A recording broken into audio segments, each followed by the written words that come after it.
Hello, good evening. नमस्कार मित्रांनो. माझा आवाज सर्वांना ऐकू येतोय का? हो सर. हो सर. कालच्या आपल्या सेशनमध्ये थोडं टेक्निकल रिझनमुळे मी परत रिजॉईन नाही करू शकलो.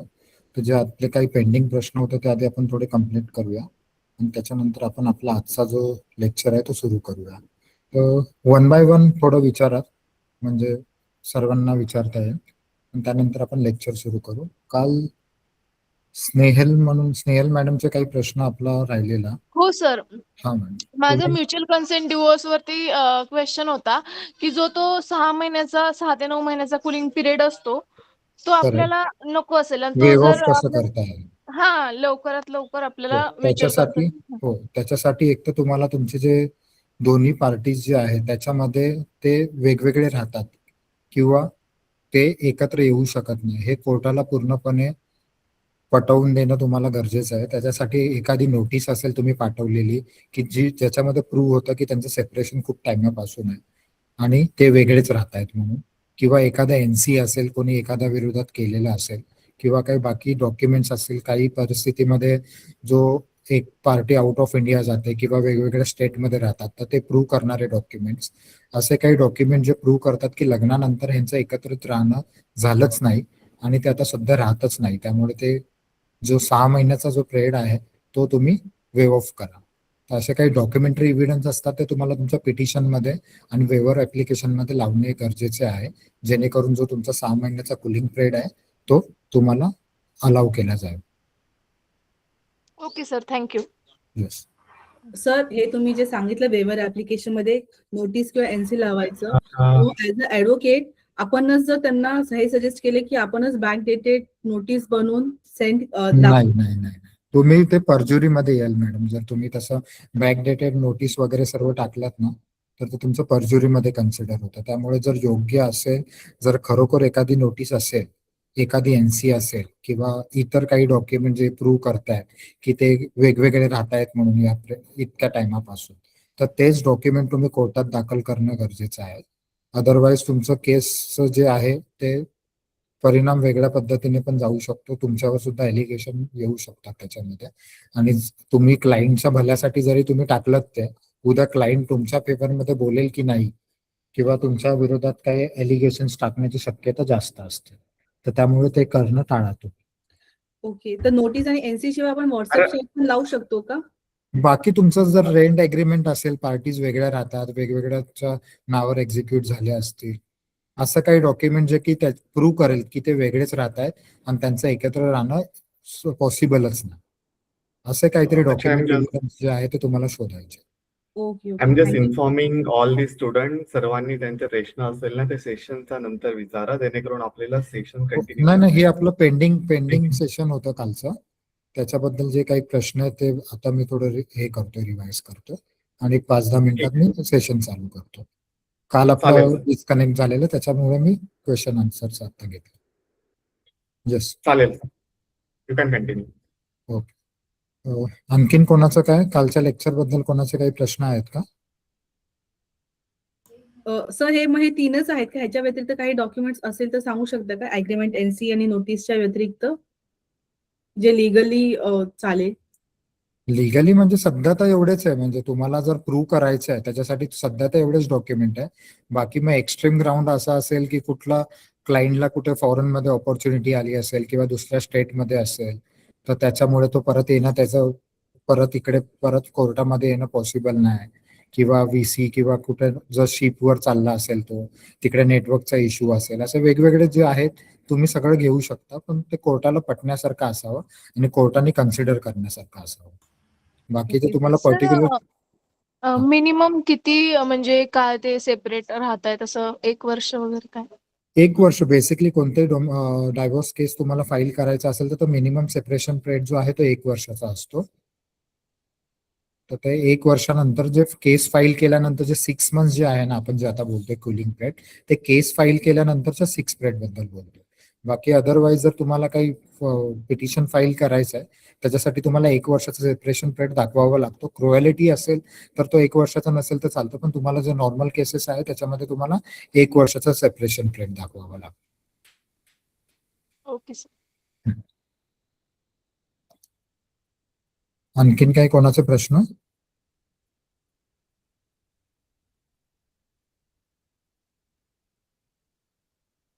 ओके, कोणाचे प्रश्न नाही तर मग आपण आजचा जो लेक्चर आहे त्याला सुरुवात करू. आपण कालपर्यंत आपण आपल्या लेक्चरमध्ये पाहिलं की फॅमिली कोर्टमध्ये आपण प्रोसिजर काय आहे, कशा प्रकारे आपल्याला फायलिंग करणे एक्सपेक्टेड आहे, पिटिशन फाईल करताना आपल्याला कोणती दक्षता घ्यायची आहे, आपल्याला कशा प्रकारे क्लायंटशी कोऑर्डिनेट करायचं आहे, आपलं इन्फॉर्मेशन जे आहे आपण कोर्टामध्ये कसं प्रेझेंट करायचं आहे, वेगवेगळ्या स्टेजेस काय आहेत याच्यावर आपण कालचा अभ्यास केला. तर आज जो आपला अभ्यास आहे की फॅमिली कोर्टच का, म्हणजे आपलं सिव्हिल कोर्ट जे आधी होते, जे 1984 मध्ये जेव्हा फॅमिली कोर्टचा जो ऍक्ट होता तो इंडियामध्ये येण्यापूर्वी जेव्हा मॅटर्स जे आहे ते सिव्हिल कोर्ट किंवा क्रिमिनल कोर्टमध्ये चालायचं, तर आता फॅमिली कोर्टमध्ये का इंडिपेंडेंटली असं, म्हणजे हा अप्रोच का की फॅमिली कोर्ट वेगळे करण्याची परिस्थिती का उद्भवली. तर याच्यामध्ये आधी आपण दोघांमधला डिफरन्स बघूया की फॅमिली कोर्टामध्ये जो आहे फरक तो आणि तुमचे जे इतर कोर्ट आहे सिव्हिल कोर्ट किंवा क्रिमिनल कोर्ट याचा फरक आज आपण आधी बघूया. सर्वात आधी तर फॅमिली कोर्टाचा जो दृष्टिकोन असतो तो तुमचं जे असतं, जे केसेस असतात तो एक उपरचनात्मक असतो, म्हणजे दृष्टिकोन जो असतो ना त्याचं जे मेन इम्पॉर्टंट आहे ते कुटुंबाचं रक्षण करणे आहे, किंवा अत्यंत कमी कटुता निर्माण होऊन जे आहे ते दोन्ही पार्टी जर वेगळे होत असतील तर त्यांना वेगळे करणे हा त्याचा मुख्य हेतू असतो. आणि पारंपरिक जर तुम्ही सिव्हिल कोर्ट किंवा क्रिमिनल कोर्टमध्ये तुम्ही बघत असाल तर त्यांचा जो अप्रोच असतो तो असतो पिनेटिव्ह, म्हणजेच दंडात्मक, एका दुसऱ्याला काहीतरी दंड लागू किंवा एकमेकांशी जे शत्रूसारखे लढणं असतं, तर हा अप्रोच त्याच्यामध्ये असतो सिव्हिल कोर्टात आणि क्रिमिनल कोर्टामध्ये. फॅमिली कोर्टाचा मेन जो आहे पुढे येण्याचं कारण होतं ते होतं की सकारात्मक दृष्टिकोन असला पाहिजे. जर पार्टीजला वेगळे राहायचंय तर त्या दोघांमध्ये कमीत कमी जी आहे कमीत कमी कटुता निर्माण होऊन त्या दोघांमध्ये जे डिस्प्यूट आहे ते कमीत कमी प्रमाणामध्ये येऊन ते जेणेकरून दोन्ही पार्टीजला विन विन सिच्युएशन मध्ये आणणे, म्हणजे पुढे जाऊन त्यांची जी आयुष्याची वाटचाल आहे ते पूर्णपणे चांगल्या पद्धतीने चालावी. ते यासाठी बेसिकली तुमचा जो फॅमिली कोर्टचा जो कन्सेप्ट होता तो आला आहे. आणि ह्याच्या फॅमिली कोर्टमध्ये जेव्हा तुम्ही प्रॅक्टिस करता त्यावेळी तुम्ही ॲज अ फक्त वकीलच नसता, एक काउन्सलर असता, एक समुपदेशक असता की त्याच्यामध्ये तुम्ही दोन्ही पार्टीचं भलं जे आहे किंवा त्यांचे दाम्पत्य असतं किंवा त्यांची मुलं असतात, त्यांची रिलेटिव्ह असतात, त्या सगळ्यांना एकत्रित तुम्ही जे आहे तुम्ही काउन्सिलिंग करून की त्याच्यामध्ये जे आउटपुट आहे तो बेस्ट आउटपुट कसा काढताय, तर हे तुमचा मुख्य हेतू असतो. त्यामुळे ह्याच्यामध्ये वकिलाने जो विचार करावा तो नुसता वकिला त्याच्या परस्पर हेतूसाठी नाही, तर त्या फॅमिलीला पूर्णपणे न्याय कसा मिळेल, त्या दोघांमध्ये कमीत कमी वाद कसे होतील आणि त्याच्यामध्ये दोघांचे बेनिफिट कसे होतील, तर बेसिकली दोघांना विन विन सिच्युएशन आणणे. तर हे फरक होते आपल्या दोघांमध्ये, जी क्रिमिनल कोर्ट आणि फॅमिली कोर्टमध्ये. आता ह्याच्यामध्ये जर तुम्ही तुलना करायची झाली तर नॉर्मल जे कोर्ट असतात सिव्हिल कोर्ट आणि क्रिमिनल कोर्ट त्याची जी सिस्टम असते ती शत्रूसारखी लढणे असते, आणि फॅमिली कोर्टमध्ये जी पद्धत असते ती असते समझोता किंवा काउन्सिलिंग, म्हणजे तुम्हाला दोघांचं काउन्सिलिंग करून तुम्हाला ते वाद मिटवणे. ह्याच्यामध्ये जर तुम्ही प्रक्रिया बघाल दोघांमध्ये तर सामान्य कोर्टामध्ये काय होतं, जे प्रोसिजर होते ते स्ट्रिक्टली फॉलो होते, म्हणजे सीपीसी असो किंवा तुमचा एव्हिडन्स ऍक्ट असो हे स्ट्रिक्टली फॉलो केले जातात. पण फॅमिली कोर्टमध्ये सीपीसी प्रमाणे चालतं, प्रोसिजर चालते, पण जी तुमची प्रक्रिया आहे, जी तुमचं एव्हिडन्स घेण्याची स्टाईल आहे किंवा तुमचं पिटिशन जे आहे किंवा क्रॉस एक्झामिनेशन जे असतं ते थोडं इन्फॉर्मल असतं, म्हणजे थोडं लवचिक असतं की दोन्ही पार्टींना ते योग्य पद्धतीने समजता येईल आणि जे दोघांच्या फायद्यासाठी असेल जे. आणि ह्याच्यामध्ये जर तुम्ही वातावरण बघितलं की सामान्य कोर्टामध्ये जे वातावरण असतं ते खुलं न्यायालय असतं, ओपन असतं, कोणी येऊ शकतं, किती लोक येऊ शकतात, बाहेरचे ऍडव्होकेट बसू शकतात, सर्व ऐकू शकतात. पण तुमचं जे फॅमिली कोर्ट आहे त्याच्यामधलं जे वातावरण असतं ते बंद दाराआड असतं, जेणेकरून 4-5 वकील जे आहे केसेस रिलेटेड किंवा मागच्या पुढचे असतात ते तिकडे बसू शकतात. इन कॅमेरा असेल तर मग कोणीच नाही अपार्ट फ्रॉम त्यांचे ऍडव्होकेट्स, पार्टीज आणि जज, आणि बाकी जो त्यांचा उपयोगी स्टाफ आहे स्टेनो वगैरे तेवढंच. तर हे जे आहे दोघांमध्ये फरक आहे. आणि वकिलांची जी भूमिका असते जे सामान्य कोर्टामध्ये, त्याच्यामध्ये त्यांचे जे राईट्स असतात ते पूर्णपणे ॲब्सोल्यूट असतात. म्हणजे पूर्णपणे कायदेशीर अधिकार त्यांच्याकडे असतात, ते लढू शकतात पार्टीजसाठी. पण जर तुम्ही फॅमिली कोर्टात जर बघाल तर सुरुवातीपासून अगदी इनिशियल स्टेज पासून तुमचं अपॉइंटमेंट ऑफ ॲडव्होकेट पासून तुमचं रेकॉर्डवर येण्यापासून तुमचे जे राईट्स जे असतात, जे हस्तक्षेपण करण्याचे जे नियंत्रण असतं ते कमी असतं. तुमचं जर पार्टीज जे असतात त्यांना जास्त वेटेज तुम्हाला फॅमिली कोर्टात दिलं जातं. पार्टीजचं म्हणणं जास्त चांगल्या प्रकारे कोर्टात ऐकलं जातं. आणि ॲज अ वकिलाचं जे काम असतं ते त्या प्रोसिजरला हेल्प करणं किंवा तुमच्या पार्टीला मदत करणं, त्यांना ते आउटपुट योग्य तो आउटपुट काढण्यात मदत करणं. त्यामुळे तुमच्या एकंदरीत फॅमिली कोर्टाची प्रॅक्टिस बघाल आणि इतर सामान्य कोर्टाची प्रॅक्टिस बघाल तर ते पूर्णपणे वेगळे आहेत. तर फॅमिली कोर्टात तुम्ही याल तर या गोष्टीचं पूर्ण खात्री करून त्याच्याबद्दल तुम्हाला जितकी इन्फॉर्मेशन जास्त माहिती करता येईल तेवढी माहिती करून तुम्हाला या कोर्टामध्ये येणं गरजेचं आहे. जेणेकरून जर तुम्ही कुठल्याही लॉवर कुठे भांडत असाल तर तुम्हाला माहित पाहिजे की आपण हा लॉ इथे किती चांगल्या पद्धतीने आणू शकतो किंवा समोरचा जो व्यक्ती आहे किंवा डायसवर बसलेले जे जज आहेत त्यांच्यापर्यंत तुम्हाला कसं पोहोचता येईल. तर आता फॅमिली कोर्ट जे आहे महाराष्ट्रात जे आलं तर ते केव्हा आलं तर 1 डिसेंबर 2086 रोजी. त्यावेळी आपला जो महाराष्ट्रात जे फॅमिली कोर्टाची अधिकृतप्रमाणे अंमलबजावणी झाली, wide notification dated SO 944E. तर याच्यामध्ये आपला जो फॅमिली कोर्ट ऍक्ट आहे तो इंडियामध्ये जो आला ना भारतामध्ये तो 1984 ला आला. पण ते महाराष्ट्रामध्ये हायकोर्ट थ्रू किंवा वेगवेगळे कोर्ट फॉर्मेशन करण्यासाठी आपण जो फर्स्ट जे इम्प्लिमेंटेशन केलं ते 1986 मध्ये केलं. आता हे जे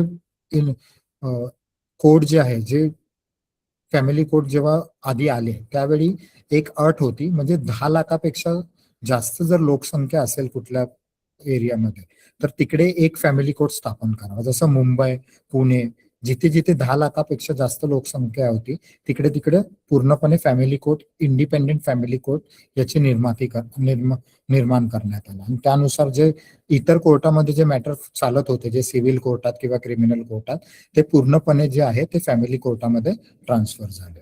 म्हणजे महाराष्ट्रामध्ये तुम्ही जर विचार केला तर फॅमिली कोर्ट कधी आलं तर 1986 मध्ये. आणि ते कुठल्या बेसिसवर आलं तर प्रत्येकी लोकसंख्या जी आहे 10 लाखाची जिकडे आहे त्या लोकसंख्येप्रमाणे फॅमिली कोर्टाचं जे आहे इस्टॅब्लिशमेंट करण्यात आलं. आता ह्याच्यामध्ये आपल्याला फॅमिली कोर्टामध्ये जो आहे ते स्थापना आपण बघितली, महाराष्ट्रामध्ये कधी आलं ते बघितलं, आणि या महाराष्ट्रामध्ये आल्यानंतर काय अटी शर्ती होत्या किंवा काय सेक्शन्स होते, कलम होते, त्या प्रकारे त्याची रचना करण्यात आली. तर त्याबद्दल आपण थोडी माहिती घेऊ. तर फॅमिली कोर्टाचं जे मेन तुमचं रिझन होतं ते होतं घटस्फोट आणि वैवाहिक हक्क. म्हणजे तुमच्या मॅरिटल लाईफमध्ये जे काही वाद होतात ते सॉल्व्ह करणं किंवा मग घटस्फोट म्हणजे डायव्होर्ससाठी. तर हे पहिलं मेन तुमचं जे होतं फॅमिली कोर्ट येण्यामागचं कारण होतं. ह्याच्यामध्ये काय होतं की फॅमिली कोर्टमध्ये जो जज असतो, जे डायसवर जज बसतात, त्यांचं पण एक क्रायटेरिया असतं. कोणीही उठून, म्हणजे जसं तुम्ही JMFC ची एक्झाम पास झालात तुम्हाला लगेच फॅमिली कोर्टामध्ये टाकलं जात नाही. तर ह्याच्यासाठी जो आहे ना एक क्रायटेरिया आहे. प्रत्येक फॅमिली कोर्टामध्ये जर कोणाही जजची नियुक्ती करायची असेल तर त्यासाठी एक क्रायटेरिया असतो. तो क्रायटेरिया जो आहे तो तुम्हाला फॅमिली कोर्टाचा न्यायाधीश कलम 4 मध्ये दाखवलेला आहे. त्याच्यामध्ये किमान जे आहे त्याचा न्यायिक अधिकारी म्हणून, म्हणजे ज्युडिशियल ऑफिसर म्हणून किंवा उच्च न्यायालयाचा वकील म्हणून त्याचा जो अनुभव आहे ना तो कमीत कमी 7 वर्ष असला पाहिजे. म्हणजे कोणीही जर 2-4-5 वर्षाच्या प्रॅक्टिसमध्ये जर विचार करत असेल की नाही मी फॅमिली कोर्टामध्ये जज म्हणून बसेल तर इकडे तो चालत नाही. ऍज अ डिस्ट्रिक्ट जज म्हणून त्याची नियुक्ती होते. त्यासाठी किमान जो कार्यकाल असतो तुमचा प्रॅक्टिसचा किंवा ज्युडिशियल ऑफिसरचा तो 7 वर्ष म्हणून असतो. ह्याच्यामध्ये जे आहे ते तुमचं केवळ पाठ्यपुस्तकामध्ये किती ज्ञान आहे ते बघितलं जात नाही.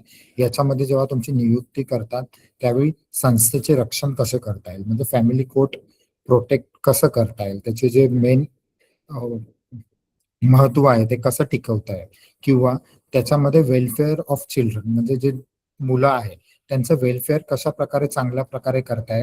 तर हा दृष्टिकोन जो असतो वैयक्तिक दृष्टिकोन हे जजची नियुक्ती करताना केला जातो. ह्याच्यामध्ये सामाजिक प्राधान्य जे असतात ना ते महिलांना जास्त दिलं असतं, कारण त्यांची जी संवेदनशीलता नियुक्ती असते म्हणजे त्यांचा जो विचार थिंकिंग प्रोसेस असते ते जेणे थोडंसं पुरुषांपेक्षा चांगलं असतं, किंवा त्यांचं जे अटॅचमेंट त्यांचा जो विचार करण्याची प्रक्रिया ती चांगली असते. त्यामुळे तुम्हाला जज म्हणून जे आहे ते यांना जास्त दिलं जातं महिलांना. ह्याच्यामध्ये निवृत्तीचे जे वय असते जजचं ते असं 62 इयर्स म्हणजे 62 वर्ष. आता ह्याच्यामध्ये आपण पाहत आहे तुमच्या समोर जो आज आपण जो लेक्चर करणार आहे ह्याच्यामध्ये जो मॅप दिलेला आहे ह्याच्यामध्ये सुरुवातीला आपली जी स्थापना झाली महाराष्ट्राची जी स्थिती आहे ते झालं, जे न्यायालयीन अधिकार क्षेत्र जे आहे जे कलम 7 मध्ये दिले त्याच्यामध्ये मी तुम्हाला सांगितलं वैवाहिक घटस्फोट जे आहे वैवाहिक हक्क आहे त्याच्याबद्दल. ह्याच्यामध्ये मालमत्ता वाद जो होता तो 1994 मध्ये सुधारणा आलेली. त्याच्यामध्ये काय झालेलं की महिलांना जे आहे जो 2005 चा जो ऍक्ट आला त्यानुसार कॉमन म्हणजे जेवढा हक्क पुरुषांना आहे तेवढाच जो महिलांना दिला जातो. हा जो आपला फॅमिली कोर्टामध्ये जो आहे ना हो आधी तुम्हाला 1994 मध्ये झालेला. त्याच्यानंतर सिव्हिल कोर्टमध्ये सीपीसी मध्ये अमेंडमेंट होऊन ते 2005 प्रमाणे तुम्हाला सगळ्यांना सगळ्या स्थितीमध्ये प्रॉपर्टीज मध्ये कॉमन इक्वल शेअर मिळेल तो हे झाला, त्याची अमेंडमेंट झाली. पण जो तुम्ही फॅमिली कोर्टात बघाल तर हे 1994 ला आधीच आलं होतं. याच्यामध्ये तुमचा मुलांचा ताबा असेल किंवा पालकत्व असेल म्हणजे मुलांची जी कस्टडी आहे ती कस्टडी कोणाकडे असावी. पहिले जे 7 वर्ष असते ते मोस्टली आईकडेच असतं, कारण मुलाचं जे मुलगी असेल तर मोस्टली आईकडे असते, मुलगा असेल तर डिपेंड करतं की कुठल्या सर्कमस्टन्सेस मध्ये तो चांगल्या पद्धतीने त्याची अपब्रिंगिंग होऊ शकते, किंवा मग पालकत्व म्हणजे गार्डियनशिप कोणाकडे असेल ते, आणि कस्टडी किती देता येईल, कस्टडीज बरोबर ऍक्सेसचा अधिकार असतो तो ऍक्सेस किती देता येईल. जर कस्टडी एका कोणाकडे पार्टीकडे असेल तर ऍक्सेस जो आहे तो दुसऱ्या पार्टीला दिला जातो, त्याबद्दलचे तुमचे चालतात. पोडगीमध्ये जे आहे पोडगीमध्ये जे आपण बघत आलोय की 125 मध्ये जे आपण ऍप्लिकेशन करतो ते आता BNSS मध्ये 144 मध्ये आलंय, की जेणेकरून जे वाईफ आहे किंवा जे मुलं आहे त्यांना योग्य तो मेंटेनन्स किंवा त्यांचा देखभालचा जो खर्च आहे तो त्या पोडगीमध्ये केला जातो. वैधतेची घोषणा म्हणजे व्हॅलिडिटी ऑफ मॅरेज, म्हणजे तुमचं जर मॅरेज आहे ते व्हॅलिड आहे का नाही. जसं हिंदूमध्ये समजा की एकच मॅरेज अलाउड आहे तर सेकंड मॅरेज आहे जर ते तुम्हाला नलिटी करायची असेल, त्याला चॅलेंज करायचं असेल, त्याची वैधता तुम्हाला चॅलेंज करायची असेल तर ते तुम्ही फॅमिली कोर्टामध्ये त्याचं दाखल करू शकता. आणि इतर न्यायालयाला मनाई म्हणजेच तुमचं जे CPC किंवा क्रिमिनल कोर्ट जे आहे ते एकदा तुमचं फॅमिली कोर्ट इस्टॅब्लिश झालं तर इतर कोर्टामध्ये तुमचं ते फॅमिलीचे डिस्प्यूट जे आहे ते चालले जात नाही, तुमचं जे आहे ते फॅमिली कोर्टमध्येच चाललं जातं. तर ह्याच्यामध्ये अधिकार क्षेत्र म्हणजे ज्युरिडिक्शन कलम 7 मध्ये फॅमिली कोर्टमध्ये दाखवले गेलेले आहे. आता फॅमिली कोर्टाची जी प्रॅक्टिस आहे त्याचं स्वरूप काय एकंदरीत, तर याच्यामध्ये स्वरूपामध्ये मी तुम्हाला सांगितलं की अप्रोच कसा असला पाहिजे, दृष्टिकोन कसला असला पाहिजे. की फॅमिली कोर्टमध्ये जर तुम्ही प्रॅक्टिस करता तर तुमचा दृष्टिकोन इतर सामान्य कोर्टापेक्षा वेगळा असला पाहिजे. तुमची जी मेन जो तुमचा आउटपुट आहे तो एकतर त्याच्यामध्ये दोघांमध्ये जे आहे सेटलमेंट करणे हा असावा, किंवा जर सेटलमेंट होत नसेल तर दोघांना वेगळेच राहायचं असेल तर दोघांना विन विन सिच्युएशन मध्ये ठेवून दोघांना चांगल्या पद्धतीने कमी कडूतत्व आणताना त्या दोघांना कसं वेगळं केलं जाईल हा दृष्टिकोन तुम्हाला ठेवणं अपेक्षित आहे. त्याच्यानंतर मेडिएशन. आता मेडिएशनची गरज केव्हा पडते, जेव्हा तुम्ही ऍज अ ऍडव्होकेट म्हणून किंवा ऍज अ थर्ड पर्सन त्यांचे फॅमिली रिलेटिव्ह वगैरे त्यांच्याकडून जर दोन्ही पार्टीला जेव्हा समजवणं अशक्य होतं किंवा काही आउटपुट येत नसेल तर आपल्याला असं वाटतं की एक कोणीतरी न्यूट्रल पर्सन असावा की जेणेकरून त्या दोन्ही पार्टीच्या बिहाफ मध्ये न्यूट्रल असा विचार करेल किंवा त्याच्या म्हणण्याने काहीतरी योग्य तो आउटपुट निघू शकेल. तर त्यावेळी तुमचं जे आहे मेडिएशनची स्टेज येतात. म्हणजे फर्स्ट तुमचं काउन्सिलिंग फेल्ड होतं, काउन्सिलिंग मध्ये काय आउटपुट निघत नाही, तुमचं इतर जे आउट ऑफ द कोर्ट तुम्ही जे प्रयत्न करत असता ते आउट ऑफ द कोर्ट केलेले प्रयत्न तुमचे अपूर्ण पडतात. पण इतर त्या करण्याशिवाय सुद्धा जर दोन्ही पार्टीज जे आहे त्यांना जर असं वाटत असेल की कोर्टामध्ये भांडण्यापेक्षा आपल्याला एकंदरीत जो आपला जो वाद आहे तो एकत्रित बसून असं कोणीतरी थर्ड व्यक्ती असेल, कोर्टाचे जज, फॅमिली कोर्टामध्ये जनरल मेडिएशन जज समोर केलं जातं, तर जज जे आहे ते एक वेगळ्या पद्धतीने विचार करून दोन्ही पार्टीजना विन विन सिच्युएशन मध्ये ठेवून कशा प्रकारे त्याचा तोडगा काढू शकतात. तर हे तुमचं जे आहे ते मेडिएशन मध्ये करता येतात.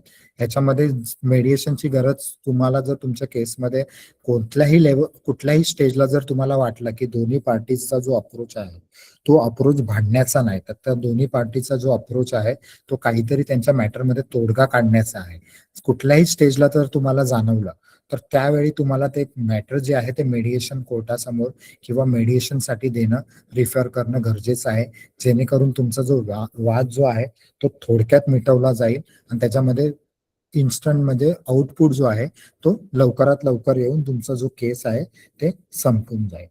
ह्याच्यामध्ये तुमचं अचूक ड्राफ्टिंग असलं पाहिजे.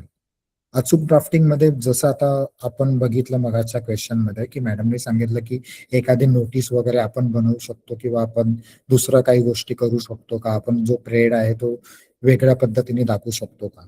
ते हे सर्व करताना जर तुमचे दोन्ही क्लायंट आहे, म्हणजे काय होतं की कधी कधी जनरली लोक बघतात की काही ऍडव्होकेट जे असतात ते पार्टीजचे वकालतनामा स्वतःच सही करून स्वतःच सगळं करतात, पण एखाद्या वेळेस जर ऍडव्हर्स ऑर्डर आली किंवा क्लायंटच्या अपेक्षाप्रमाणे जर ती तुमची प्रोसिडिंग पुढे गेली नाही तर त्यावेळी क्लायंट की मी तुम्हाला कधी कोणत्याही स्वरूपाचा ऑथॉरिटी किंवा वकालतनामा दिला नव्हता, तर हे जे एलिगेशन्स जे आहे त्यावेळी उद्भवतात. त्यामुळे ज्यावेळी तुम्ही ड्राफ्टिंग करता त्यावेळी तुम्ही ते ड्राफ्टिंग करताना तुमचे जे पिटिशन आहे, तुमची याचिका आहे किंवा तुमचे ॲफिडेव्हिट आहे ते पूर्णपणे अचूक ड्राफ्टिंग असलं पाहिजे. म्हणजे त्याच्यामध्ये जी माहिती तुम्ही देताय ते पूर्णपणे अचूक पाहिजे. तुम्ही क्लायंटला त्याची मदत करण्यासाठी जर तुम्ही त्याच्यामध्ये तुमचे एफर्ट्स टाकून काही जर चुकीचं करत असाल तर त्याच्यामध्ये जो रिस्क फॅक्टर आहे तो खूप जास्त प्रकारचा असतो, तर ते घेणं टाळा, ते घेऊच नका तुम्ही. कारण उद्या क्लायंट आपला नसतो, क्लायंट दुसऱ्या पार्टी बरोबर मिळून किंवा इतर कुठल्या बदल्यासाठी किंवा फीससाठी तुमच्या अगेन्स्ट कोणतेही एलिगेशन ड्रॉ करू शकतात. त्यामुळे तुम्ही ते अवॉइड करायचं. जे योग्य परिस्थिती आहे, जे इन्फॉर्मेशन आहे ते तुम्ही जेणेकरून काढणं, क्लायंटकडनं काढून ते प्रेझेंट करणं, ते तुमच्या ड्राफ्टिंग मध्ये टाकणं हे अपेक्षित आहे. ह्याच्यामध्ये जे आहे जी कार्यपद्धत आहे ती थोडीशी सोपी असते. म्हणजे इतर कोर्टामध्ये जे सीपीसी किंवा बाकी सर्व लॉज आहे ते पूर्णपणे केले जातात, तसं फॅमिली कोर्टामध्ये नाहीये. याच्यामध्ये थोडंसं तुम्हाला जो अप्रोच असतो कोर्टाचा तो थोडासा लवचिक असतो आणि सोपा असतो, जेणेकरून पार्टीज जे आहे ते व्यवस्थित कम्फर्टेबल रित्या त्यांचे मुद्दे मांडू शकतात किंवा त्यांना ऍक्च्युअली काय आउटपुट हवा आहे, कोणती गोष्ट हवी आहे ते कोर्टापर्यंत पूर्णपणे पोहोचू शकतो. त्यामुळे कोर्टाचा जो अप्रोच असतो जास्त करून पार्टी बरोबर जास्त असतो आणि कोर्ट जे आहे जे कन्व्हर्सेशन करतात, जास्त बोलण्याचा प्रयत्न करतात, ते पार्टीशीच बोलतात की पार्टीला जेणेकरून काय हवंय आणि त्यांचा आउटपुट तोडगा जो आहे तो कसा काढताय. आणि ह्याच्यामध्ये जे आहे तज्ज्ञांची किंवा समाजसेवकांची मदत घेतली जाते. जसं एखादं जर तुम्हाला समजा की मेडिएशनसाठी मॅटर तुम्हाला रेफर करायचं आहे तर त्याच्यामध्ये ॲज अ जज म्हणून मेडिएशन म्हणून जे अपॉइंट होतात ते जज होतात, जेणेकरून त्याच्यामध्ये जे रिपोर्ट असेल किंवा जो अप्रोच असेल तो पूर्णपणे चांगल्या पद्धतीचा असेल, न्यूट्रल असेल, कोणत्याही एखाद्या पार्टी म्हणजे कुठल्याही एका पक्षकाराच्या फेवरमध्ये विचार करणारा नसेल.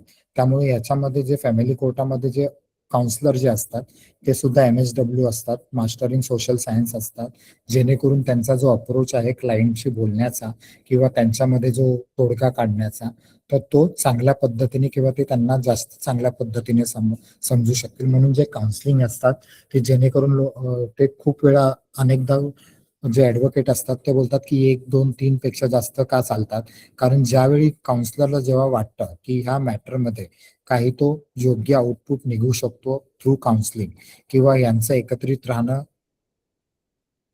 पॉसिबिलिटी आहे, त्यावेळी जो काउन्सिलर असतो तो पुढची डेट देतो, जेणेकरून जे दोन्ही पार्टीज जे आहे ते घरी जाऊन परत विचार कराल, त्यांना योग्य तो वेळ मिळावा.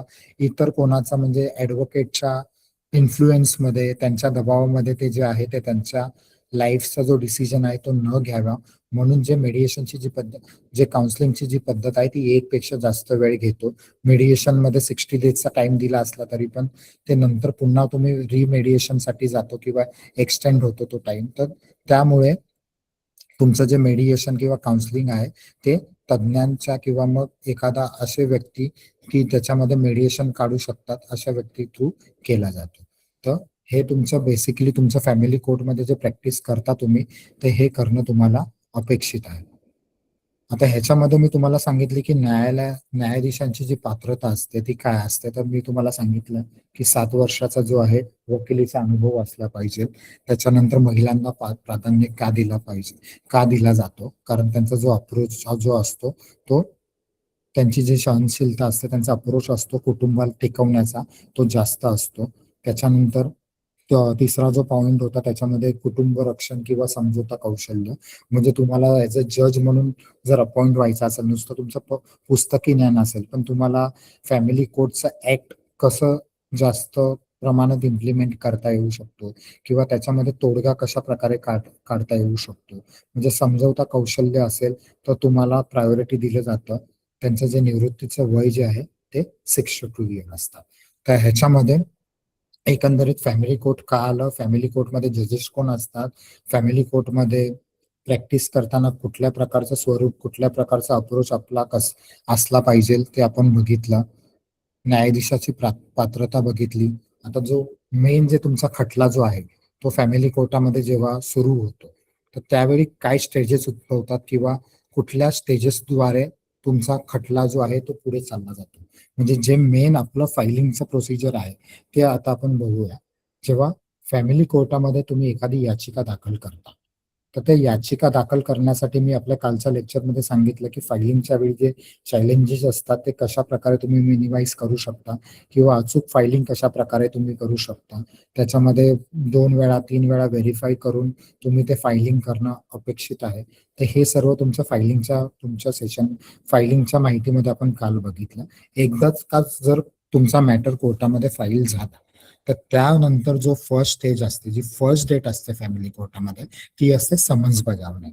म्हणजे ज्यावेळी तुम्ही कोर्टामध्ये मॅटर फाईल करता आणि फर्स्ट डेटला तुमचा मॅटर कोर्टासमोर येतो, त्यावेळी तुम्हाला कोर्टाला जे असतं तुम्ही जो मॅटर फाईल केलाय त्याच्यामध्ये समन्स काढणे, म्हणजे तुमचे जे विरोधी पक्षकार आहे त्यांच्या विरोधात समन्स काढणे, जेणेकरून त्यांना जे आहे तुम्ही जे तुमचा मॅटर जो आहे ते फाईल केलेला आहे याची माहिती देणे आणि त्यांना त्यांची जी गोष्ट आहे ती, त्यांचे जे म्हणणं आहे ते त्यामध्ये मांडणे.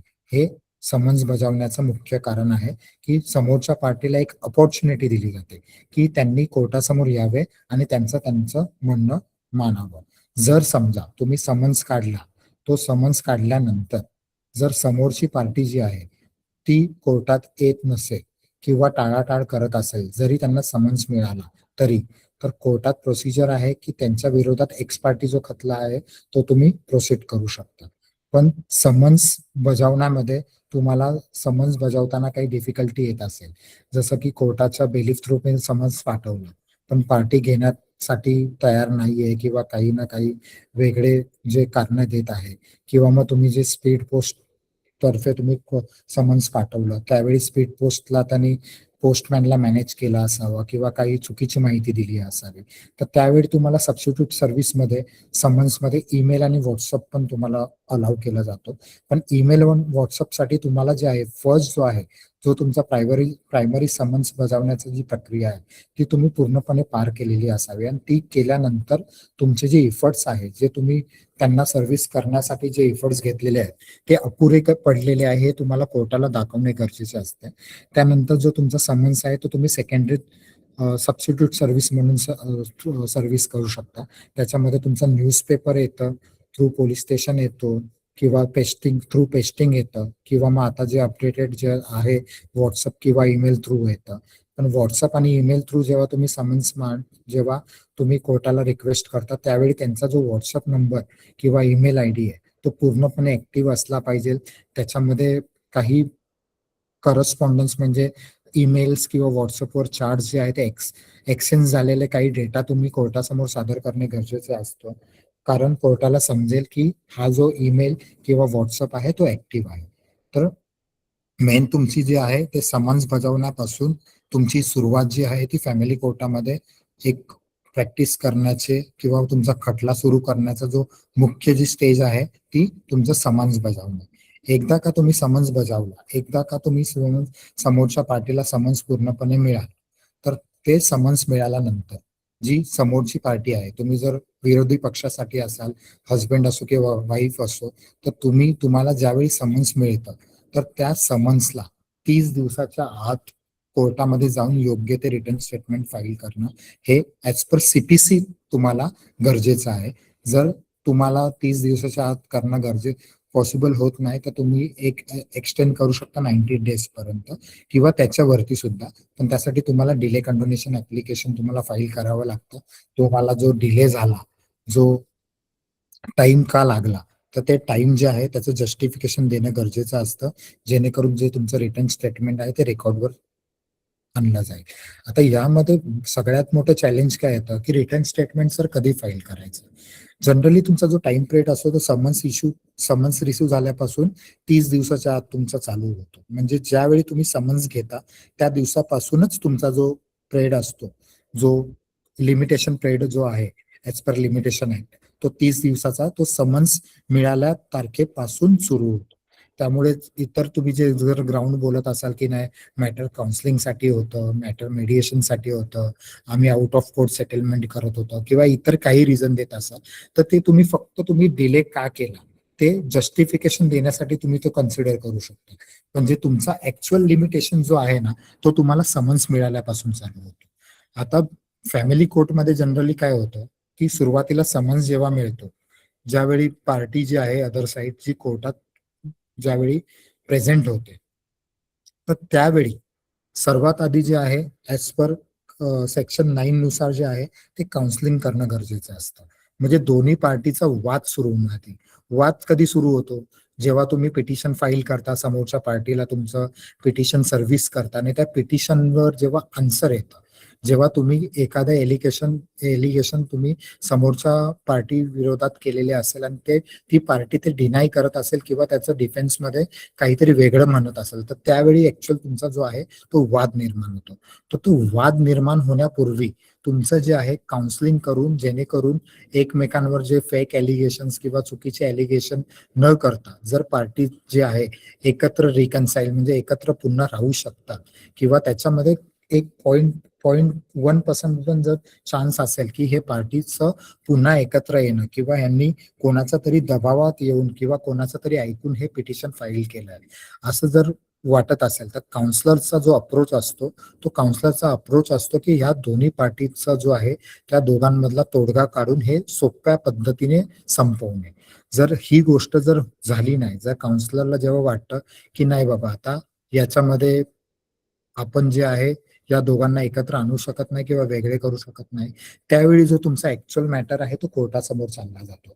म्हणजे तुम्ही जर विचार करता की फॅमिली कोर्टमध्ये मी गेलो, माझं पिटिशन फाईल केलं, माझं डे 1 पासून जर कोर्टाच्या जज समोर जर माझं मॅटर निघेल, तर असं नसतं. तुमचं फर्स्ट जे मॅटर निघतं त्यावेळी फक्त तुम्ही अपियर होता, तुमचं जे अपिअरन्स सोर्सेस म्हणून अदर साईड जी असते ती अपियर होती. त्याच्यानंतर जे कोर्ट जे आहे ते मॅटर जे आहे काउन्सिलिंगसाठी रिफर करतं. तुम्हाला काउन्सिलर समोर दोन्ही पार्टीजला असतं 1 by 1 किंवा दोघांना एकत्र. सुरुवातीला जे काउन्सिलरचं जे अप्रोच असतो ते इंडिव्हिज्युअली एक पार्टीला आत बोलवतात, त्यांचं म्हणणं ऐकून घेतात. त्यावेळी काउन्सिलिंग करताना ऍज अ ऍडव्होकेट म्हणून तुमचा काही रोल नसतो. तुम्ही फक्त टेक्निकल रिझन असेल किंवा पिटिशन मध्ये काही त्रुटी असतील तर त्याच्याबद्दल तुम्ही गाईड करू शकता. पण ऍज अ ऍडव्होकेट म्हणून जर तुम्ही काउन्सिलिंग मध्ये बोलत असाल की नाही ऍज अ राईट मला पार्ट घ्यायचा आहे, तर तो अलाव केला जात नाही. काउन्सिलिंगमध्ये फक्त आणि फक्त पार्टीज अलाउड असतात. जे काउन्सिलिंग समोर जे म्हणणं आहे, काउन्सिलर जे म्हणणं ऐकून घेतं ते फक्त पार्टीजच ऐकून घेतो, जेणेकरून दोन्ही पार्टींमध्ये काय मुख्य तो वाद आहे आणि त्यांना एकत्र बसवून तो वाद कशा प्रकारे मिटवू शकता आणि त्याच्यामध्ये लवकरात लवकर विदाऊट कुठल्या वकिलाचा इंटरफेरन्स घेता किंवा ॲज अ थर्ड पर्सन कोणाचा इंटरफेरन्स न घेता तो वाद कसा संपवला जाईल. तर त्यामुळे काउन्सिलरचा जो प्रयत्न असतो तो वाद संपवण्याचा असतो किंवा मग त्या दोघांना एकत्र आणून रिकन्साईल करण्याचा असतो. तर जेव्हा काउन्सिलरला वाटतं की पॉसिबिलिटी नाही, त्यावेळी काउन्सिलर जो आहे तो आपला फेल्युअर रिपोर्ट जो आहे तो कोर्टासमोर सादर करतो आणि जो तुमचा मॅटर जो आहे, जे तुमचं पिटिशन आहे ते ऍक्च्युअली स्टँड होतं आणि अदर साइड जी आहे त्यांना आपलं म्हणणं मांडण्याचं म्हणजे त्यांचं रिटर्न स्टेटमेंट फाईल करण्याचं एक अपॉर्च्युनिटी दिली जाते की जेणेकरून जो वाद आहे तो काउन्सिलर समोर संपलेला नाही. त्यामुळे जे पिटिशन आहे ते कोर्टामध्ये स्टँड झालेले आहे आणि ते स्टँड झाल्यानंतर जे अपोजिट पार्टी आहे त्यांना त्यांचं म्हणणं मांडण्यासाठी किंवा त्यांचे डिफेन्सेस देण्यासाठी हा वाद केला जातो. तर ह्यावेळी काय होतं की ज्यावेळी तुम्ही रिटर्न स्टेटमेंट फाईल करता किंवा तुमच्या पिटिशनला समोरची जी पार्टी आहे ते रिटर्न स्टेटमेंट फाईल करते, त्यावेळी काही रिटर्न स्टेटमेंट फाईल करताना त्याच्याकडे एक ऑपॉर्च्युनिटी असते की त्या रिटर्न स्टेटमेंट फाईल करत असताना सुद्धा तो दुसरी कुठली इंडिपेंडेंट केस फाईल न करता इतर कोणतीही रिलीफ तुमच्या अगेन्स्ट मागू शकतो. त्यासाठी जी त्याच्यासाठी जे आहे ते प्रोसिडिंग आहे त्याला बोलतात काउंटर क्लेम. म्हणजे तुम्ही जर पिटिशन मध्ये एखादा क्लेम केला आहे तो क्लेमच्या पेक्षा जास्त काही तुम्हाला काही रिलीफ मागायचे असेल, जसं की तुम्ही फाईल केलंय डायव्होर्स पिटिशन मध्ये तुम्ही तुमचं जे प्रेयर्स आहे त्याच्यामध्ये तुम्ही मागितलंय की मला डायव्होर्स हवाय, पण रिटर्न स्टेटमेंट मध्ये जो विरोधी पक्ष आहे तो जर म्हणत असेल की बाबा हे ज्या गोष्टी जे झाल्या त्या सर्व चुकीच्या आहे, याच्यासाठी डिफेन्समध्ये माझं हे XYZ रिटर्न स्टेटमेंट आहे, पण त्याचबरोबर जर त्याला असं वाटत असेल की नाही ह्याच्यामध्ये आपल्याला रेस्टिट्यूशन ऑफ कंज्युगल राईट म्हणजे परत जे आहे ते मॅरेज पुनर्प्रस्थापित करण्यासाठी मला प्रपोजल द्यायचा असेल तर तो त्याच्या काउंटर क्लेम मध्ये ऍज पर सेक्शन 9 त्याचं रेस्टिट्यूशन ऑफ कंज्युगल राईट म्हणजे त्याला परत एकत्रित म्हणजे ज्यांनी डिवोर्स फाईल केलाय त्याला परत एकत्रित राहण्यासाठी त्यांच्या काउंटर क्लेम मध्ये तो प्रेयर मागू शकतो, जेणेकरून तुमचे जे दोन्ही जे पिटिशन आहे तुमचं डायव्होर्स पिटिशन आणि त्यांच्या काउंटर क्लेम मध्ये रेस्टिट्यूशन ऑफ कंज्युगल राईट हे एकत्रितपणे म्हणजे एकाच मॅटर मध्ये विविध मल्टिपल मॅटर न करता एकाच मॅटर मध्ये किंवा एकाच हिअरिंग मध्ये तुम्हाला त्याचा योग्य तो आउटपुट काढता येईल. त्यामुळे तुमचं रिटर्न स्टेटमेंट मध्ये तुमच्याकडे ऑप्शन असतो की तुम्ही काउंटर क्लेम फाईल करू शकता आणि तुम्हाला जर त्याच्यामध्ये काही ऍडिशनल रिलीफ मागायचे असतील without filing any separate proceeding against petitioner तर तुम्ही ते मागू शकता. त्यामुळे तुमचं रिटर्न स्टेटमेंट दाखल करताना तुम्ही पिटिशन जे आहे ते योग्य प्रमाणे वाचणे, प्रत्येक पिटिशन मधल्या पॅराला योग्य तो रिप्लाय देणे किंवा तो रिप्लाय देत असताना तुमचा जो केस आहे ते पूर्णपणे तुमच्या रिटर्न स्टेटमेंट मध्ये प्रोड्यूस करणे हे गरजेचं आहे. आणि त्याचबरोबर जर तुम्हाला काही ऍडिशनली तुम्हाला काही प्रेयर्स असतील तर त्याच्यासाठी काउंटर क्लेम दाखल करणे हे गरजेचं आहे. त्यामुळे तुमचं जे रिटर्न स्टेटमेंटचं जे स्टेज आहे ते तुमच्या प्लीडिंग मध्ये म्हणजेच जर पिटिशनरने त्याचा जो पूर्ण केस आहे जर त्यांनी पिटिशन मध्ये कव्हर केला असेल तर तुम्ही तुमचा पूर्ण केस जे आहे तुमच्या रिटर्न स्टेटमेंट मध्ये किंवा काउंटर क्लेम मध्ये पूर्णपणे प्रोड्यूस करणे हे अपेक्षित आहे, जेणेकरून पुढे जाऊन जर कोर्ट त्याच्यामध्ये इश्यूज फ्रेम करतात तर ऍक्च्युअल वाद काय आहे, पार्टीमध्ये कुठल्या गोष्टीवर नेमकं भांडण आहे, जर क्रुएलिटी आहे तर ते कशा प्रकारे प्रूव्ह होऊ शकते, जर रेस्टिट्यूशन ऑफ कॉन्ज्युगल राईट असेल, जर वैवाहिक रिलेशन परत तुम्हाला प्रस्थापित करायचे असेल तर त्यासाठी पार्टीजनी काही इफर्ट्स केलेले आहेत तर ते इफर्ट्स दाखवणे तुमच्या रिटर्न स्टेटमेंट मध्ये तुमच्या काउंटर क्लेम मध्ये हे पूर्णपणे तुमची माहिती देणे अपेक्षित असते, जेणेकरून कोर्ट जे आहे इश्यूज फ्रेम करताना तुमचे जे मुद्दे आहे ते पूर्णपणे कन्सिडर केले जातात. आता ह्याच्यामध्ये जे आहे ना की जेव्हा तुम्ही दाखल करता काही गोष्टी असतात ना त्याच्यामध्ये तुम्हाला इंटरिम रिलीफ हवे असतात. जसं समजा की वाईफनी पिटिशन फाईल केलं हजबंडच्या विरोधामध्ये कंटेस्टेड पिटिशन, पण त्यावेळी वाईफ जी आहे तिला घराबाहेर काढलं किंवा तिचे जे मुलं आहे ते शाळेत जात आहेत त्यांना शाळेत जायला तिच्याकडे फीस भरायला पैसे नाही, तर त्यावेळी ती तिच्या पिटिशन बरोबर ॲज अ इंटरिम रिलीफ म्हणून की बाबा मला पोटगी द्यावी, मला इंटरिम ऍप्लिकेशन, किंवा तिला काही भीती असेल की तिचा जो हस्बंड आहे त्याच्या नावावर एखादं घर आहे आणि ते घर तो विकू शकतो, तर त्याला त्याच्या इंजंक्शन करण्यासाठी, म्हणजे ते घराला विकू नये म्हणून कोर्टाकडून ऑर्डर घेण्यासाठी तुम्ही तुमचे इंटरिम जे आहे ऍप्लिकेशन कोर्टासमोर सादर करू शकता थ्रू विथ युअर पिटिशन. म्हणजे ज्यावेळी तुम्ही पिटिशन दाखल करता त्यावेळी ते तुम्ही इंटरिम ऍप्लिकेशन तुम्ही दाखल करू शकता, जेणेकरून कोर्ट त्याच्यावर लवकरात लवकर सुनवाई करून जे तुमचे रिलीफ्स आहे, जे जर तुमच्या पिटिशन मध्ये डिले झाल्यामुळे जर ते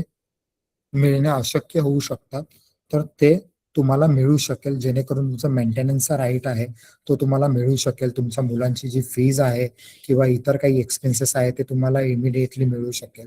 किंवा मग थर्ड, जे मी सांगितलं तुम्हाला की प्रॉपर्टीमध्ये थर्ड पार्टी राईट क्रिएट, किंवा समोरचा विकण्याचा प्रयत्न करत असेल तर त्याच्यावर इंजंक्शन घेऊन तुम्ही स्टे आणू शकता की जोपर्यंत हा दावा जो आहे तो प्रलंबित आहे तोपर्यंत ह्या पार्टीज या जी प्रॉपर्टी आहे ती डिस्पोज ऑफ किंवा थर्ड पार्टी राईट क्रिएट केले नाही जाऊ शकत. त्यामुळे तुम्हाला इंटरिम ऍप्लिकेशन करणं अपेक्षित आहे आणि त्याच्यासाठी तुम्हाला इंटरिम रिलीफ जे आहे कोर्टाकडून दिले जातात, जेव्हा पूर्णपणे सिद्ध होतं की तुमचा जो दावा आहे तो प्रायमा फेसी आहे आणि ह्याच्यामध्ये जे आहे की चान्सेस आहेत की जर आपण इंटरिम ऍप्लिकेशन अलाउ नाही केलं तर ह्याच्यामध्ये उद्या जाऊन हे काही विकू शकतात, किंवा एज्युकेशन मध्ये जर फीज आपण प्रोव्हाइड नाही केली तर त्या मुलाचं पूर्णपणे त्याचं जे शैक्षणिक वर्ष आहे ते पूर्णपणे वाया जाऊ शकतं.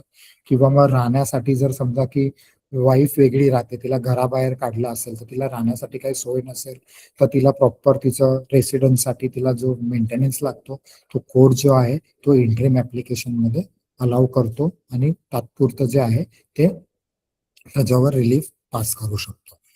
आता ह्याच्यामध्ये मी सांगितलं तुम्हाला की रिटर्न स्टेटमेंट मध्ये तुम्हाला मुद्दे घेणे का गरजेचे आहेत. जसं पिटिशन ड्राफ्ट करताना तुम्हाला तुमचे पूर्ण मुद्दे तुम्ही कव्हर करता, त्याच प्रकारे जर तुम्ही विरोधी पक्षामध्ये असाल, म्हणजे तुम्ही रिस्पॉन्डंट असाल, तर त्यावेळी तुम्हाला तुमच्या रिटर्न स्टेटमेंटमध्ये मुद्दे जे आहेत ते पूर्णपणे का गरजेचे आहे घेणे. कारण कोर्ट जो आहे ज्यावेळी इश्यू फ्रेम करतं त्यावेळी तुमचं पिटिशन आणि तुमचं जे रिटर्न स्टेटमेंट आहे याच्यामध्ये ऍक्च्युअल जो वाद आहे, याच्यामध्ये जे ऍक्च्युअल कॉन्ट्राडिक्शन आहे, म्हणजे समजा की समोरचा बोलतो की 4 आहे आणि तुम्ही बोलताय 3 आहे, तर त्याच्यामध्ये जो वाद, जो इश्यूज जो कोर्ट फ्रेम करतो ना की मेन काय फिगर आहे, म्हणजे 3 आहे की 2 आहे की 4 आहे, तर कोर्टाचं म्हणणं असं असेल की मेन जो ऍक्च्युअल वाद आहे या फिगर्स मध्ये, तर या कोर्टाचा जो मुद्दा आहे, इश्यू जो फ्रेम होणार तो स्पेसिफिकली 2 आणि 4 साठी होणार. तसंच तुमचं फॅमिली कोर्टमध्ये तुम्ही जर सांगताय की बाबा क्रुएलिटीमुळे मी हे टाकलेली आहे केस, किंवा डेझर्टेशनमुळे टाकलेले आहे, किंवा इतर कोणत्याही कारणामुळे तुम्ही टाकलेले आहे, तर त्यावेळी डिफेन्समध्ये जर तुम्ही योग्य ते ग्राउंड घेतला नाही तर कोर्ट जे आहे ते पूर्णपणे इश्यूज चांगल्या पद्धतीने फ्रेम करू शकत नाही. आणि तुम्ही जर ऍडमिट केलं की बाबा ही जी केस फाईल केली त्याच्यामध्ये जे एलिगेशन्स लावले ते पूर्णपणे मान्य केले, तर त्यावेळी कोर्ट जो आहे ते इश्यू फ्रेम करत नाही, तुमचं जे एलिगेशन ऍज एक्सेप्टेड म्हणून ठेवले जातात आणि जे काही वाद आहे त्या वादग्रस्त जे कॉन्ट्राडिक्शन जे स्टेटमेंट आहे त्याच गोष्टीवर कोर्ट इश्यूज फ्रेम करतात. आता इश्यूजचं महत्व काय, इश्यूज जे आहे कोर्ट का फ्रेम करतो, कोर्ट इश्यूज फ्रेम करण्यामागचं कारण असतं की ऍक्च्युअल दोन्ही पार्टींमधला वाद कुठल्या गोष्टीवर आहे आणि त्या गोष्टीवर समोरच्या पार्टीचं काय म्हणणं आहे ते जाणून घेण्यासाठी. म्हणजे तुमचा जो मेन जो जजमेंट आहे किंवा डिक्री आहे, तर ही जे आहे ते पूर्णपणे जो आहे ते इश्यूजवर बेस असतो. म्हणजे जर एखादा इश्यूज जर तुम्हाला वाटत असेल की कोर्टाने इश्यूज फ्रेम करताना तो इश्यू कोर्टाने कन्सिडर केला नाही, तर त्यावेळी तुम्ही रिकास्टिंग ऑफ इश्यू किंवा ऍडिशनल इश्यूज साठी, म्हणजे ते इश्यूज पूर्णपणे चेंज करण्यासाठी किंवा ऍडिशन करण्यासाठी ऍप्लिकेशन देणं अपेक्षित आहे, की जेणेकरून तुमचा जो इश्यू आहे तुम्ही कोर्टाकडे मांडू शकता. आता त्या इश्यूज मध्ये काय असतं की एक तर पिटिशनरला त्याचे पॉइंट्स प्रूव्ह करायचे किंवा रिस्पॉन्डंटला त्याचे पॉइंट प्रूव्ह करायचे. जर इश्यू मध्ये नुसतं सांगितलं की बाबा पिटिशनरलाच प्रूव्ह करायचंय, रिस्पॉन्डंटची केस जर कन्सिडरच नसेल केली गेली, तर इश्यूज मध्ये तुम्ही योग्य ते ऍप्लिकेशन करून तुमचा जो डिफेन्स आहे त्याच्यामध्ये तुम्ही कुठल्या पॅरेग्राफ मध्ये ते डिनाय केलंय, तुम्ही त्याच्यासाठी काय अवर्मेंट्स दिलेत, तर तो इश्यू का फ्रेम केला जाऊ हे तुम्हाला कोर्टाला सांगणे आणि तुमचा योग्य तो इश्यू फ्रेम करून घेणं हे गरजेचं आहे. कारण इश्यूजचा मेन जो बेनिफिट जो आहे तो तुम्हाला पुढच्या स्टेजला, म्हणजेच तुम्ही ज्यावेळी एव्हिडन्स फाईल करता तो एव्हिडन्स पूर्णपणे तुमचा जो बेस असतो ना तो इश्यूजवर असतो. जर तुमच्या मॅटरमध्ये प्लीडिंग नसेल, इश्यूज नसेल आणि त्याच्या बियॉन्ड जाऊन जर तुम्ही एव्हिडन्स टाकत असाल तर तो तुमचा एव्हिडन्स ग्राह्य धरला जात नाही. तर त्यामुळे ज्यावेळी इश्यूज फ्रेम होतात त्यावेळी तो इश्यू कुठल्या प्रमाणे कुठल्या पार्टीसाठी नेगेटिव्ह पॉझिटिव्ह तो आपल्याला कसा हेल्प करतोय त्याचा अभ्यास करून जर तुमच्या फेवरमध्ये इश्यू नसेल तर त्याला रिकास्टिंग करून तो इश्यूज कोर्टामध्ये आणून तुमच्या प्रोसिडिंग मध्ये आणून त्याच्यावर योग्य तो एव्हिडन्स लीड करणे हे गरजेचं आहे. त्यामुळे तुमचे जी प्रत्येक जी स्टेप आहे ती 1 by 1 कशी इम्पॉर्टंट आहे आणि त्या स्टेजला गेल्यावर तुम्हाला कशा प्रकारे विचार करायचा, तर हे तुमचं माइंडसेट तुम्ही त्या वेळी तुम्हाला डेव्हलप केला पाहिजे की तुम्हाला त्या स्टेजचं महत्व काय आहे. जर समन्स आहे तर समन्स का केला जातो, रिटर्न स्टेटमेंट का केली जाते, काउन्सिलिंग का केली जाते, इश्यूज कोर्ट का फ्रेम करतं, तर ह्या त्या वेळी त्या गोष्टी तुम्हाला विचार करणे किंवा कोणाची मदत घेऊन किंवा इथून तिथून रिसर्च करून किंवा इतर जजमेंट वाचून तर त्याचं जे महत्व आहे ते जाणून घेणं खूप गरजेचं आहे. जेणेकरून एकदा तो स्टेज बायपास झाला तर तुम्हाला परत ते बॅक स्टेजला, आता इश्यूजचा मेन सगळ्यात जास्त जर तुम्ही फायदा बघाल ना तर इश्यूज कोणत्याही स्टेजला फ्रेम होतात. अगदी जर तुमचं एव्हिडन्स जजमेंट पर्यंत जर मॅटर गेलं म्हणजे फायनल आर्ग्युमेंट पर्यंत जर मॅटर गेलं आणि त्यावेळी तुम्हाला वाटलं की एकंदरीत हा इश्यू का फ्रेम करणं गरजेचं आहे तर त्यावेळी पण तुम्ही ऍडिशनल इश्यूजचं ऍप्लिकेशन देऊ शकता. म्हणजे इश्यूजसाठी कुठेही लिमिटेशन नाही की इश्यू कोणत्या स्टेजला फ्रेम केलेला आहे. एक तर इश्यूज फ्रेम होतात रिटर्न स्टेटमेंट जेव्हा दोन्ही पार्टीज मध्ये वाद जेव्हा निर्माण होतात त्या वादच्या बेसवर करणे इश्यूज तुमचं तिथून स्टार्ट होतं. पण तुमच्या फायनल आर्ग्युमेंट पर्यंत तुम्ही इश्यूज जे आहे ते तुम्ही फ्रेम करू शकता आणि त्या इश्यूजच्या बेसवर तुमचं ऍडिशनल एव्हिडन्स असेल किंवा इतर काही गोष्टी असेल ते तुम्ही कोर्टामध्ये सादर करू शकता. त्यामुळे इश्यूजचं इम्पॉर्टंट मी तुम्हाला सांगितलं. आणि इश्यूज जेव्हा फ्रेम होतात त्यानंतर जे पुरावे आहे, जसं एखादा इश्यू जर असेल, तुम्ही जर केस फाईल केली डेझर्टेशनच्या ग्राउंडवर तर डेझर्टेशनच्या ग्राउंडवर ते का म्हणजे कोर्ट इश्यूज फ्रेम करणार वेदर जर desertion is happen or not, positive और नेगेटिव्ह, म्हणजे ते खरंच डेझर्टेशन आहे का, जो प्रेड सांगितला गेलेला आहे पिटिशनर तर्फे तो खरंच झालाय का. तर ते बर्डन ऑफ प्रूफ जो आहे तो इश्यू प्रूव्ह करण्याचा ते प्रूफ जे ते आहे तो पूर्णपणे शिफ्ट होणार पिटिशनरवर. क्रुएलिटीचं ग्राउंड असेल तर क्रुएलिटी जर तुम्हाला दाखवायचं आहे तर पूर्णपणे ते बर्डन शिफ्ट होणार पिटिशनरवर. तर त्यामध्ये जे एव्हिडन्स लीड करायचं असेल ना तर ते पिटिशनरला लीड करायचं जेणेकरून तो त्याच्या केसला स्ट्रॉंग करू शकतो. सेम जे आहे तुमच्या डिफेन्समध्ये तुम्ही ते डिनाय केलं असेल तर ते कुठल्या गोष्टवर कुठल्या बाबींवर तुम्ही डिनाय केलाय किंवा त्याच्याबद्दल तुम्ही काय अवर्मेंट्स घेतले, ज्यावेळी तुमचा एव्हिडन्स येणार as a defence evidence, as a respondent evidence, म्हणजे जेव्हा पूर्णपणे पिटिशनरचा एव्हिडन्स क्लोज होतो त्याच्यानंतर तुम्ही रिस्पॉन्डंट म्हणून जेव्हा एव्हिडन्स देता तर त्यावेळी कुठला इश्यू तुमच्या फेवरमध्ये फ्रेम झाला, कुठला इश्यू तुम्हाला प्रूव्ह करायचा आहे, कुठल्या इश्यूचं बर्डन तुम्हाला प्रूव्ह करायचं आहे, तर त्या अनुषंगाने तुमचे जे एव्हिडन्स आहे ते तुम्हाला लीड करणं अपेक्षित आहे. म्हणजे उद्या जर तुम्ही फायनल आर्ग्युमेंटमध्ये उभे असाल तर कोर्टाने जे इश्यूज फ्रेम केलेले आहे ते फायनल आर्ग्युमेंट करताना या इश्यू रिलेटेड माझ्याकडे हे जे माझं म्हणणं आहे हे पिटिशन मध्ये किंवा रिटेन स्टेटमेंट मध्ये या पॅरामध्ये मी सांगितलेलं आहे आणि त्या अनुषंगाने मी माझ्या एव्हिडन्स मध्ये या गोष्टी लीड केलेल्या आहेत आणि त्या लीड केलेल्या गोष्टी तुम्ही तुमच्या फायनल आर्ग्युमेंट मध्ये तुम्ही घेऊ शकता. तर तुमचं जे इश्यूजचं महत्व काय तर एव्हिडन्सचं महत्व का आहे, कारण तुमचं जे फायनल आर्ग्युमेंट मध्ये आहे त्यावेळी तुम्ही जे आर्ग्युमेंट किंवा क्रॉस एक्झामिनेशन जे दिलेलं आहे ते तुमच्या आर्ग्युमेंट मध्ये तुमची केसचं वेटेज कसं वाढू शकता किंवा तुमची जी केस आहे ती चांगल्या प्रकारे कशी मांडू शकता. तर ह्या सर्व गोष्टी ज्या आहेत ते इंटरकनेक्टेड असतात. पण एक स्टेज जर तुम्ही बायपास करून पुढे आला तर दुसऱ्या स्टेजला तुम्ही परत मागे नाही जाऊ शकत. त्यामुळे ज्या त्या स्टेजला त्या त्यावेळी योग्य तो विचार करून, योग्य तो अभ्यास करून, त्याचा बारकाईने अभ्यास करून, तुमचा क्लायंटला पूर्णपणे कॉन्फिडन्समध्ये घेऊन ती स्टेज पुढे जाणं हे गरजेचं आहे. तर ह्या जे फायनल आर्ग्युमेंट तुम्ही जे करणार त्याच्यानंतर तुमचे पूर्णपणे दोन्ही पार्टीचे एव्हिडन्स लीड केल्यानंतर किंवा तुमच्या दोन्ही पार्टीचे जे डॉक्युमेंट्स ऑफ एव्हिडन्स, जे पण लिस्ट ऑफ डॉक्युमेंट आहे ते दिल्यानंतर त्यावेळी योग्य ते इश्यूज, योग्य ते डॉक्युमेंट्स तुम्ही त्या कोर्टाला दाखवू शकता आणि त्याचा जो पूर्णपणे जो प्रभाव आहे तुमच्या फायनल आर्ग्युमेंटचा, हे तुमचा अंतिम निकालामध्ये म्हणजे जजमेंटमध्ये पडतो. आणि ज्यावेळी जजमेंटमध्ये ऍज अ जज म्हणून जेव्हा जजमेंट प्रोनाऊन्स करतो त्यावेळी ऑपरेटिव्ह पार्ट मध्ये त्या कुठला इश्यू कशा प्रकारे कन्सिडर केला किंवा कुठल्या इश्यूजसाठी पार्टीजचं म्हणणं काय आहे आणि कुठल्या पार्टीजने काय एव्हिडन्स लीड केलेत हे कन्सिडर केलं जातं आणि त्या इश्यूजवर जो रिझल्ट आहे तो पॉझिटिव्ह किंवा निगेटिव्ह असा ड्रॉन केला जातो. आणि एकंदरीत संपूर्ण इश्यूज जे आहे तुमचे जे फ्रेम झालेले असतात त्या फ्रेम झालेल्या इश्यूवरच्या बेसवर तुमचं जे फायनल जजमेंट आहे ते फायनल जजमेंट दिलं जातं आणि अकॉर्डिंगली जो ऑपरेटिव्ह पार्ट आहे त्यासाठी तुमची डिक्री ड्रॉन केली जाते. म्हणजे या गोष्टी करणं, समन्स इश्यू किंवा तुमचे बाकीचे जे एव्हिडन्स आहे हे करणं का गरजेचं आहे, कारण तुमचा जो ऍक्च्युअल आउटपुट आहे, जे जजमेंट आहे ते तुमच्या फेवरमध्ये आणण्यासाठी आणि ते योग्य ते आर्ग्युमेंटमध्ये पोषण घेऊन ते जजमेंटमध्ये तुम्हाला पूर्णपणे तुमच्या फेवरमध्ये आणण्यासाठी ते करणं गरजेचं आहे.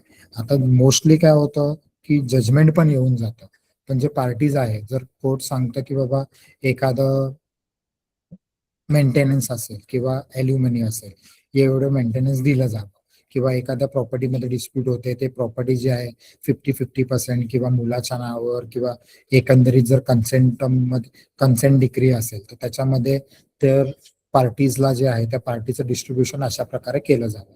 तर हे जजमेंटमध्ये जेव्हा येतं तर जजमेंट मिळणं म्हणजे तुमचं अंतिम पूर्णपणे तुमचं केस संपणं नाही. जजमेंट ऍक्च्युअल प्रत्यक्षामध्ये अंमलबजावणी करणं, तुमच्या पार्टीला योग्य ते तुमच्या जजमेंटमध्ये दिलेले जे अधिकार आहे, जे कोर्टाने दिलेलं जस्टिस आहे ते पूर्णपणे तुमच्या क्लायंटकडे, तुमच्या पार्टीकडे पोहोचणं, हे केल्यानंतरच तुमचं ऍज अ ऍडव्होकेट म्हणून तुमचं रोल संपतं.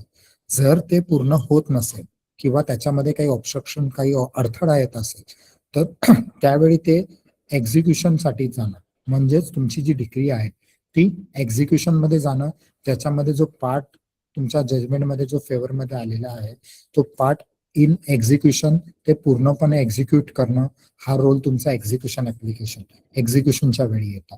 जर तुम्हाला असं वाटत असेल ऍज अ तुम्ही विरोधी पक्ष असेल किंवा जजमेंटमध्ये असं तुमच्या काही विरोधात गेलेली गोष्ट असेल तर त्याच्यावर तुम्हाला पूर्णपणे 30 दिवसाचा पिरियड आहे.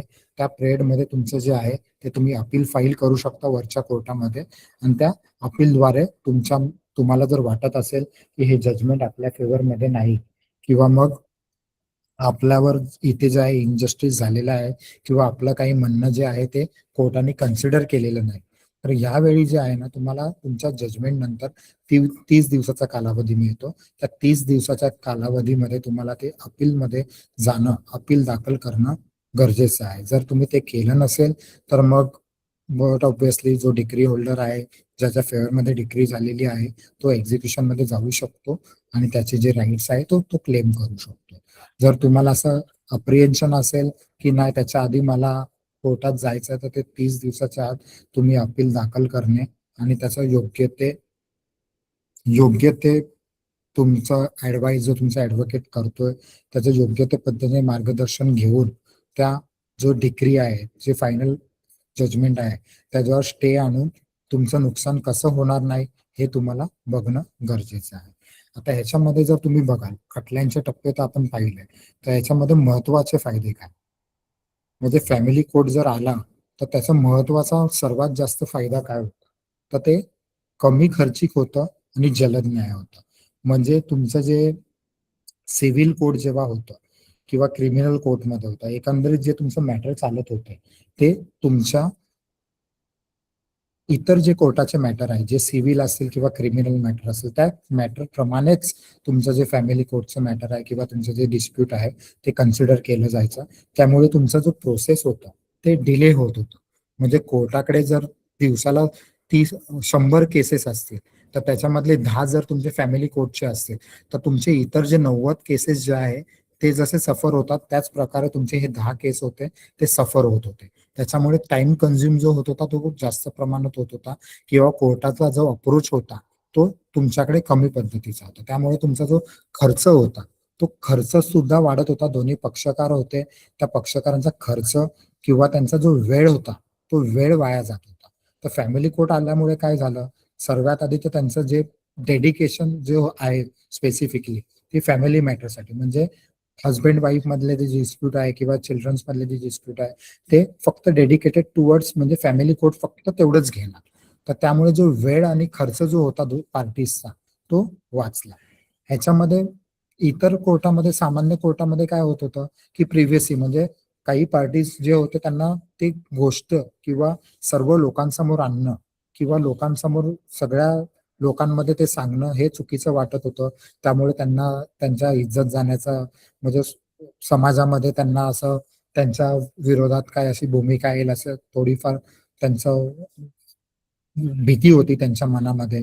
किंवा जर कुठला हायर रँकचे जर काही ऑफिसर असतील तर त्यांचं जे फॅमिली डिस्प्यूट आहे ते कोर्टामध्ये म्हणजे हायर रँक किंवा इतर कोणी मतलब छोटाचा छोटा माणूस असो किंवा कोणी मोठा माणूस असतो त्याचं जे फॅमिली डिस्प्यूट आहे ते पूर्ण कोर्टामध्ये पूर्ण लोकांसमोर समोर येणं हे एक थोडंसं त्यांना वाईट म्हणजे त्यांना एक थोडं लाज वाटण्यासारखी गोष्ट असल्यामुळे ते जात नव्हते. त्यामुळे इन कॅमेरा प्रोसिडिंग मध्ये त्यांची जी आहे प्रायव्हसी मेंटेन झाली किंवा डेडिकेटेड कोर्ट असल्यामुळे त्यांचे जे एक सेपरेट रूम मध्ये जे घेतात जे त्यांचे प्रोसिडिंग फॉलो करतात तर ते प्रोसिडिंग ते फॉलो व्हायला लागले.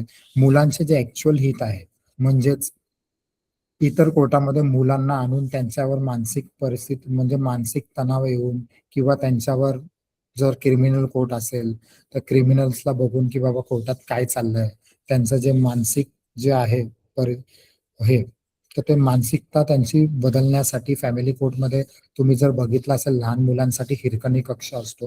त्या हिरकणी कक्षामध्ये जे मुलं आहे ते राहू शकतात, त्यांना खेळण्यासाठी सोय असते जेणेकरून जे भांडण आहे ते भांडण त्या दोन पार्टीज मध्ये हजबंड वाईफ मध्ये लिमिटेड असून जे मुलं आहेत ते त्यांच्यावर त्यांचा इफेक्ट पडू नये किंवा त्यांच्यासाठी ते जे फ्रेंडली वातावरण कशा प्रकारे तयार करू शकतात तर फॅमिली कोर्टामध्ये त्याच्यावर दबाव देण्यात आला की तो हिरकणी कक्ष किंवा मग वेगवेगळे जे काउन्सिलर रूम आहेत ते करण्यात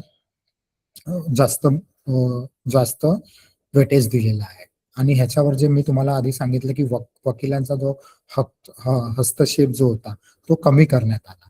आधी फॅमिली कोर्ट सिव्हिल कोर्टमध्ये वकील जे आहे त्यांचा वेटेज त्यांचा फेस व्हॅल्यूच्या ह्याच्यामध्ये ते हस्तांतर जास्त करत होते. पण फॅमिली कोर्टामध्ये जेव्हा जज समोर किंवा एखाद्या फॅमिली कोर्टामध्ये काउन्सिलर समोर जेव्हा मॅटर जातो त्यावेळी वकिलांचा जो हस्तक्षेप आहे तो कमीत कमी घेऊन पार्टीचं जे ऍक्च्युअल म्हणणं आहे जे पार्टीजला ऍक्च्युअल जे त्यांच्यामध्ये आउटपुट हवं आहे किंवा त्यांच्यामध्ये जर काही क्लॅशेस ज्याच्यामध्ये जे भांडण आहे ते कमी प्रमाणात असेल ते मिटवण्यासारखं असेल तर वकिलांचा इंटरफेरन्स न करता ते कसं त्याच्यामध्ये संपवलं जाईल हे फॅमिली कोर्टाचं जास्त मोटिव्ह जो असतो तो जास्त असतो की जेणेकरून जो वाद आहे जर आपल्या कोर्टात आला तर त्याला योग्य प्रकारे हाताळून त्याचं जे पूर्णपणे जे त्याचा तोडगा आहे तो पॉझिटिव्हरित्या म्हणजेच दोन्ही पार्टींच्या हितांसाठी किंवा त्यांच्या मुलांच्या हितासाठी कसा केला जाईल तर हे फॅमिली कोर्टाचं मेन जे वैशिष्ट्य आहे जे इम्पॉर्टन्स आहे ते तुम्हाला फॅमिली कोर्टात बघायला भेटतं.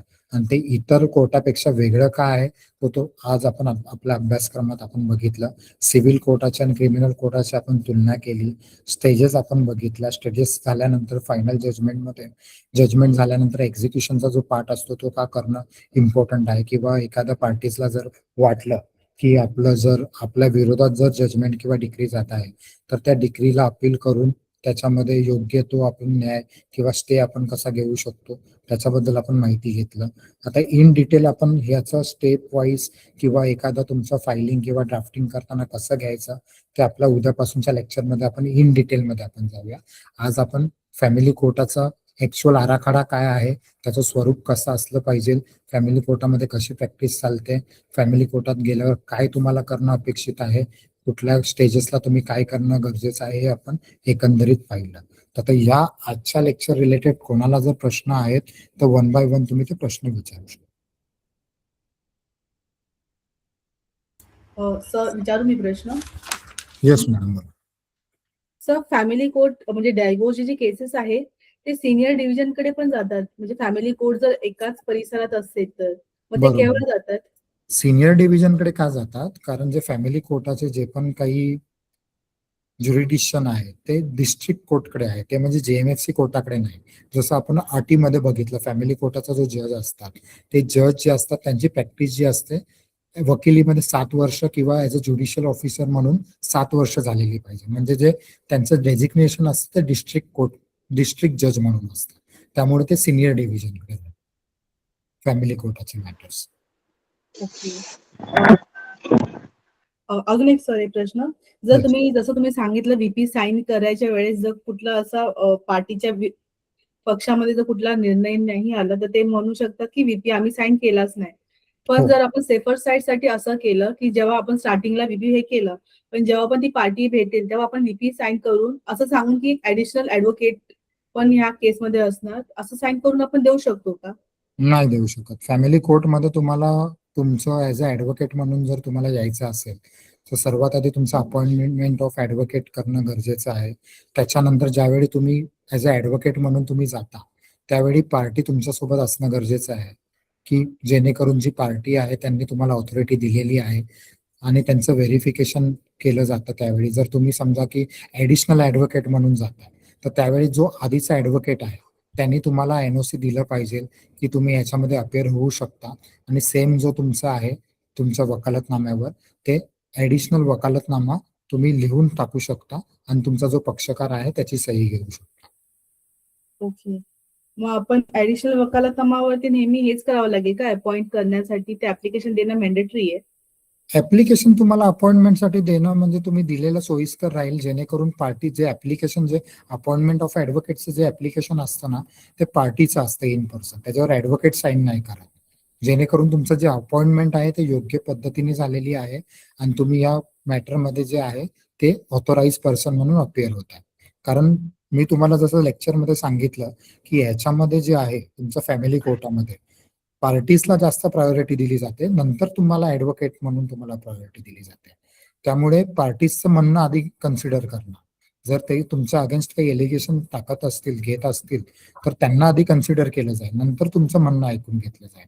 त्यामुळे तुमचं जे अपॉइंटमेंट आहे ते तुम्ही योग्य पद्धतीने अचूक पद्धतीने किंवा प्रॉपर ऑथॉरिटी थ्रू करणं गरजेचं आहे, जेणेकरून पुढे जाऊन तुम्हाला कसलाही त्रास झाला नाही पाहिजे. ओके. आणि अजून एक लास्ट सर काउन्सिलिंगच्या स्टेजवर जर ऍडव्होकेट नसेल पार्टी सोबत तर चालतं का? म्हणजे चालतं ना. काउन्सिलिंग मध्ये ऍडव्होकेटचं असून जर ऍडव्होकेट आला तरी ते काउन्सिलिंग मध्ये ऍडव्होकेटला घेतलं जात नाही. काउन्सिलिंग करताना फक्त पार्टीजला प्राधान्य दिलं जातं, पार्टीजला विचारलं जातं. काही टेक्निकल बाबी असतील, जसं काही कुठलं त्यांना पिटिशन मध्ये काही टेक्निकल बाबी विचारायची असेल तरच ऍडव्होकेटचं इन्व्हॉल्वमेंट इथे येतं. अदरवाईज ऍडव्होकेटला काउन्सिलिंग मध्ये घेतलं जात नाही, त्याचं म्हणणं ऐकलं जात नाही, ते फक्त पार्टीजचं ऐकलं जातं. त्यामुळे तुम्ही काउन्सिलिंग करताना जर प्रेझेंट नसाल, तुम्ही दुसऱ्या कोणाला पाठवत असाल तरी चाललं जातं, पण पार्टीजचं तिथे असणं गरजेचं आहे. अच्छा, म्हणजे जर त्या केसमध्ये ऍडव्होकेट म्हणजे सपोज मी आहे ऍडव्होकेट आणि मी अवेलेबल राहू नाही शकली त्या डेटला तरी चालेल. काउन्सिलिंगसाठी फक्त पार्टीज अपिअर होऊ शकतात.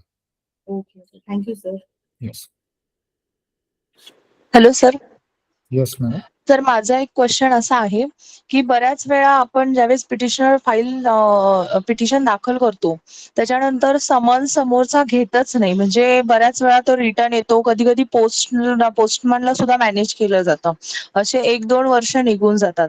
तसं तुम्ही सांगितलं की आपण आता फॅमिली केसमध्ये म्हणजे अपीलच्या डीवीच्या वगैरे तर आपण कोर्टाला जर तसं दाखवून दिलं की हे समोरचे समन्स घेत नाही आहेत तर मग आपण व्हॉट्सअप आणि ईमेल वरती पाठवू, तर बऱ्याच वेळा असं असतं की ह्या पिरियड मध्ये हस्बंड आणि वाईफ हे लांब लांब असतात, तर ईमेल आणि व्हॉट्सअप नंबर सुद्धा आपल्याकडे नसतो, तर मग अशा वेळेस काय केलं पाहिजे? अशा वेळेस तुम्हाला ऍज अ पक्षकार म्हणून त्यांचा जो लेटेस्ट ईमेल किंवा व्हॉट्सअप असेल ते तुम्हाला त्यांच्याकडनं माहिती काढून घेणं हे गरजेचं आहे. किंवा कोणाकडून? तुमच्या पार्टीज कडून, कारण त्यांना तेच आणि तुम्हाला त्यांनी सांगितलं की आमच्याकडे नाहीच आहे म्हणून, तर मग नाही, ते काम त्यांचंच आहे मॅडम. जर तुम्ही ते जर सांगत असतील तर त्यांना तुम्हाला स्पष्टपणे सांगायचं ही केस तुमची आहे. ह्याच्यामध्ये फक्त ऍडव्होकेट म्हणून मी तुम्हाला हेल्प करते किंवा ह्याच्यामध्ये जे न्यायालयीन जे पण प्रक्रिया आहे त्याच्यामध्ये मी तुम्हाला सपोर्ट करते. त्याच्यात जाऊन इंडिव्हिज्युअली जाऊन त्या पक्षकाराचा ईमेल आयडी किंवा व्हॉट्सअप हे शोधणं काम माझं नाही. ऍज अ ऍडव्होकेट म्हणून मी कोर्टासमोर ऍप्लिकेशन फाईल करू शकते. योग्य ते ऍप्लिकेशन मी कोर्टासमोर फाईल केलेले आहे किंवा सबस्टिट्यूट सर्व्हिससाठी तुमचे जे इफर्ट्स आहेत, जसं तुम्ही सांगितलं मला की सुरुवातीला तुमचं जे बेलिफ थ्रू ते सर्व्हिस होत नाही किंवा तुमचं पोस्टल थ्रू ते पोस्टल मॅनेज करतायत पोस्टमॅनला, तर त्यावेळी तुम्ही सबस्टिट्यूट म्हणून आधी काय केलंय, म्हणजे तुम्ही पेस्टिंगसाठी ऑर्डर घेतलंय का किंवा न्यूजपेपर पब्लिकेशन घेतलंय का किंवा एकदम जर परिस्थिती असेल तर मग थ्रू पोलीस स्टेशन पण सर्व्हिस होतं, तर तुम्ही ते तुमचा पॉईंट 2 केलाय का, तिकडे इफर्ट्स घेतलेत का. हे सगळं झाल्यानंतर जे तुमचं व्हॉट्सअप आणि ईमेल जे आहे ना ते शेवटचं ऑप्शन आहे.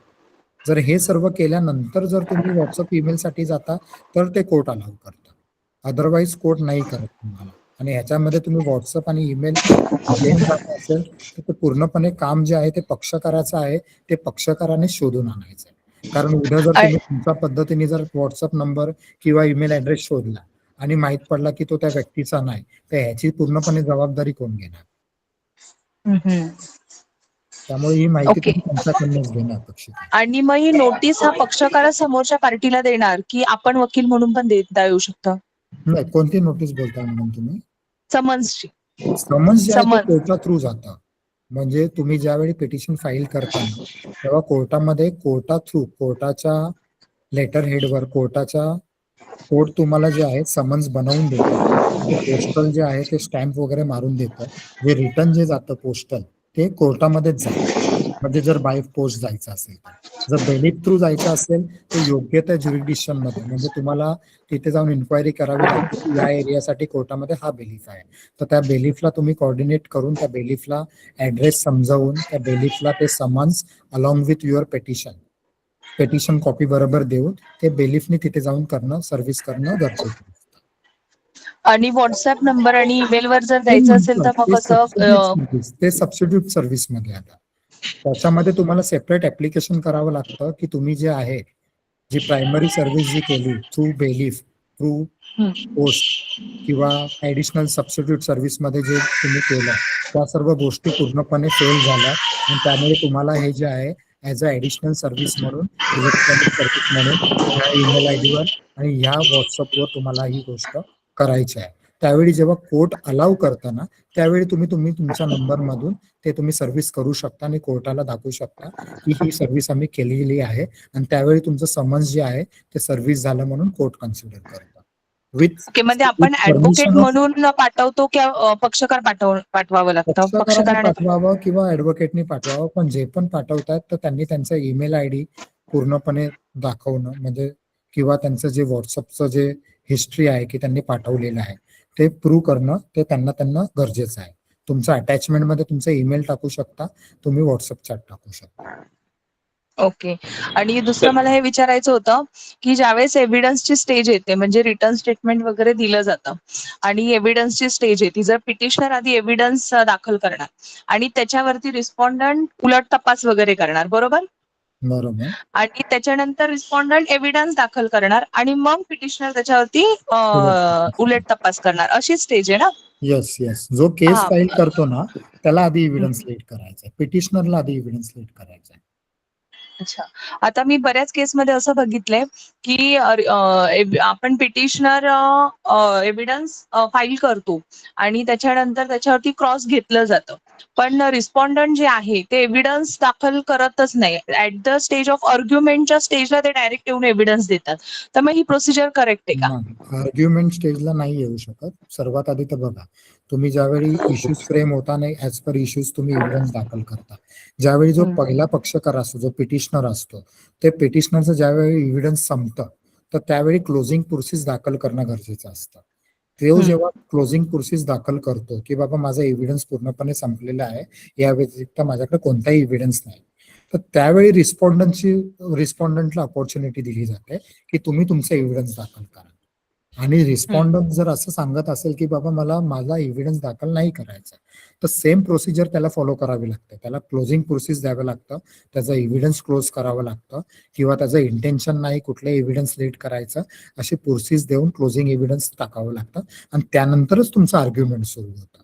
त्यामुळे तुमच्या आर्ग्युमेंटमध्ये इन बिटवीन एव्हिडन्स देणं हे अपेक्षित नसतं किंवा ते घेतलं जात नाही, कारण एव्हिडन्स लीड केल्यानंतरच तुमचं आर्ग्युमेंट सुरू होतं.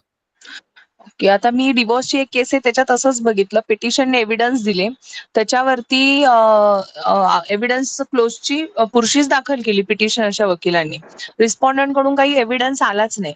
त्यांनी पिटिशनरची क्रॉस घेतली, रिस्पॉन्डंटचा काहीच एव्हिडन्स नाही, आणि ज्यावेळेस फायनल आर्ग्युमेंट होतं त्या दिवशीच त्यांनी एव्हिडन्स दिले. नाही, मग अशा वेळी त्यांना जे आहे ते अपेक्षित काय असतं करणं, की जर त्यांचा एव्हिडन्स क्लोज झाला असेल तर ते एव्हिडन्स साठी त्यांना क्लोजिंग एव्हिडन्स जे आहे ती ऑर्डर सेटिंग असाइड करण्यासाठी ऍप्लिकेशन करावं लागतं. ते closing evidence application set aside झाल्यानंतर कोर्ट ठरवेल की त्यांना ऑपॉर्च्युनिटी दिली पाहिजे की नाही दिली पाहिजे. तर ते ऍप्लिकेशन जेव्हा करतात त्यावेळी ॲज अ पिटिशनर म्हणून तुमच्याकडे ऑपॉर्च्युनिटी असते की त्यांचं जे इंटेन्शन आहे ते चुकीचं आहे, किंवा त्यांनी जे आता एव्हिडन्स फाईल केलंय ते आफ्टर थॉट आहे, ते माझं पूर्णपणे क्रॉस झाल्यानंतर किंवा माझा पूर्णपणे एव्हिडन्स झाल्यानंतर फायनल आर्ग्युमेंट वेळी आणलेलं आहे. तर त्यावेळी स्ट्रायकिंग ऑफ द एव्हिडन्स हे ऍप्लिकेशन तुम्ही कोर्टाला किंवा त्यांच्या एव्हिडन्स जे आहे ते रेकॉर्डवर घेण्याच्या ऍप्लिकेशनला विरोध करून तुम्ही ते करू शकता, जेणेकरून कोर्ट जे आहे त्यांचा एव्हिडन्स कन्सिडर करणार. आणि अजून एक सर एक लास्ट क्वेश्चन, की ज्यावेळेस आपलं हे म्हणजे एव्हिडन्स रिस्पॉन्डंट देतो, पण उलट तपासला रिस्पॉन्डंट उभा राहत नाही. म्हणजे रिस्पॉन्डंट जे ऍडव्होकेट असतात ते एव्हिडन्स देतात, पण रिस्पॉन्डंटला तो व्यक्ती म्हणजे त्यांचा पक्षकार क्रॉसला उभा राहत नाही. मग ही स्टेप म्हणजे योग्य आहे का, किंवा मग नाही, कसं? या मग स्टेप मध्ये काय होतं माहितीये का मॅडम, जर तो उभा आलाच नाही, त्याचं जे एव्हिडन्स असतं ना ते पूर्णपणे नाकारला जातं, तो एव्हिडन्स युज नाही करू शकत. आणि ते एव्हिडन्स जर तुमच्या बेनिफिटसाठी असेल ना तर ऍज अ पिटिशनर ते एव्हिडन्स तुम्ही युज करू शकता, पण रिस्पॉन्डंट स्वतः युज नाही करू शकत, कारण त्यांनी ते एव्हिडन्स प्रूव्ह केलेलं आहे. की म्हणजे एव्हिडन्स दिल्यानंतर उलट तपासला उभं राहणं हे म्हणजे गरजेची गोष्ट आहे, कारण नुसतं गरजेचंच आहे. तुम्ही एव्हिडन्स ऍफिडेव्हिट फाईल करणं म्हणजे तुमचं केस प्रूव्ह करणं नाहीये.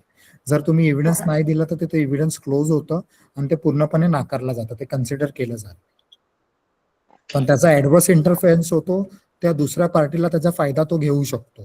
जर त्याच्या आर्ग्युमेंटमध्ये ह्याच्यातला एव्हिडन्स मधले काही जर मुद्दे त्याच्या फायद्याचे असेल तर तो त्याच्यावर रिलाय करू शकतो, पण ज्याने फाईल केलाय तो त्याच्यावर रिलाय नाही करू शकत.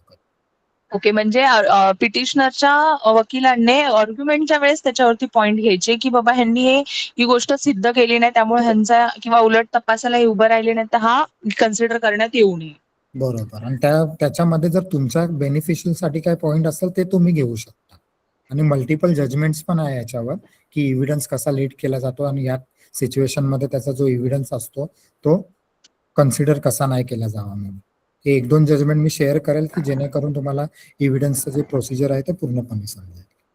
ओके, ते जजमेंट कुठे, म्हणजे ग्रुपवर शेअर होईल मला की? ग्रुपमध्ये शेअर करतो. सर एक प्रश्न विचारायचा होता मला. येस सर, बोला. हा सर, एक प्रश्न होता माझा. हा सर, बोला. हा सर, डिवोर्स पिटिशन फाईल केली, कंटेस्टेड डिवोर्स आहे, त्याच्यामध्ये मिडिएशन फेल झालं, त्याच्यानंतर WS ची स्टेज येते, पण काही सबसिक्वेंट इव्हेंट जे आहे ते न्यायालयाच्या रेकॉर्डवर ते अमेंडमेंट ऍप्लिकेशनही दाखल झाली, मिडिएशन फेल झाले त्या दिवशी. पण अशा टायमाला WH येणं गरजेचं असतं की त्याच्याबरोबर अमेंडमेंटचा रिप्लाय येणं गरजेचं असतं? अशा वेळी अमेंडमेंट आधी ऐकलं जातं की WH रेकॉर्डवर घेतलं जातं? बघा, सर्वात आधी तुमचं जे आहे मेन पिटिशन जे आहे ते तुम्हाला सर्व्हिस झालं.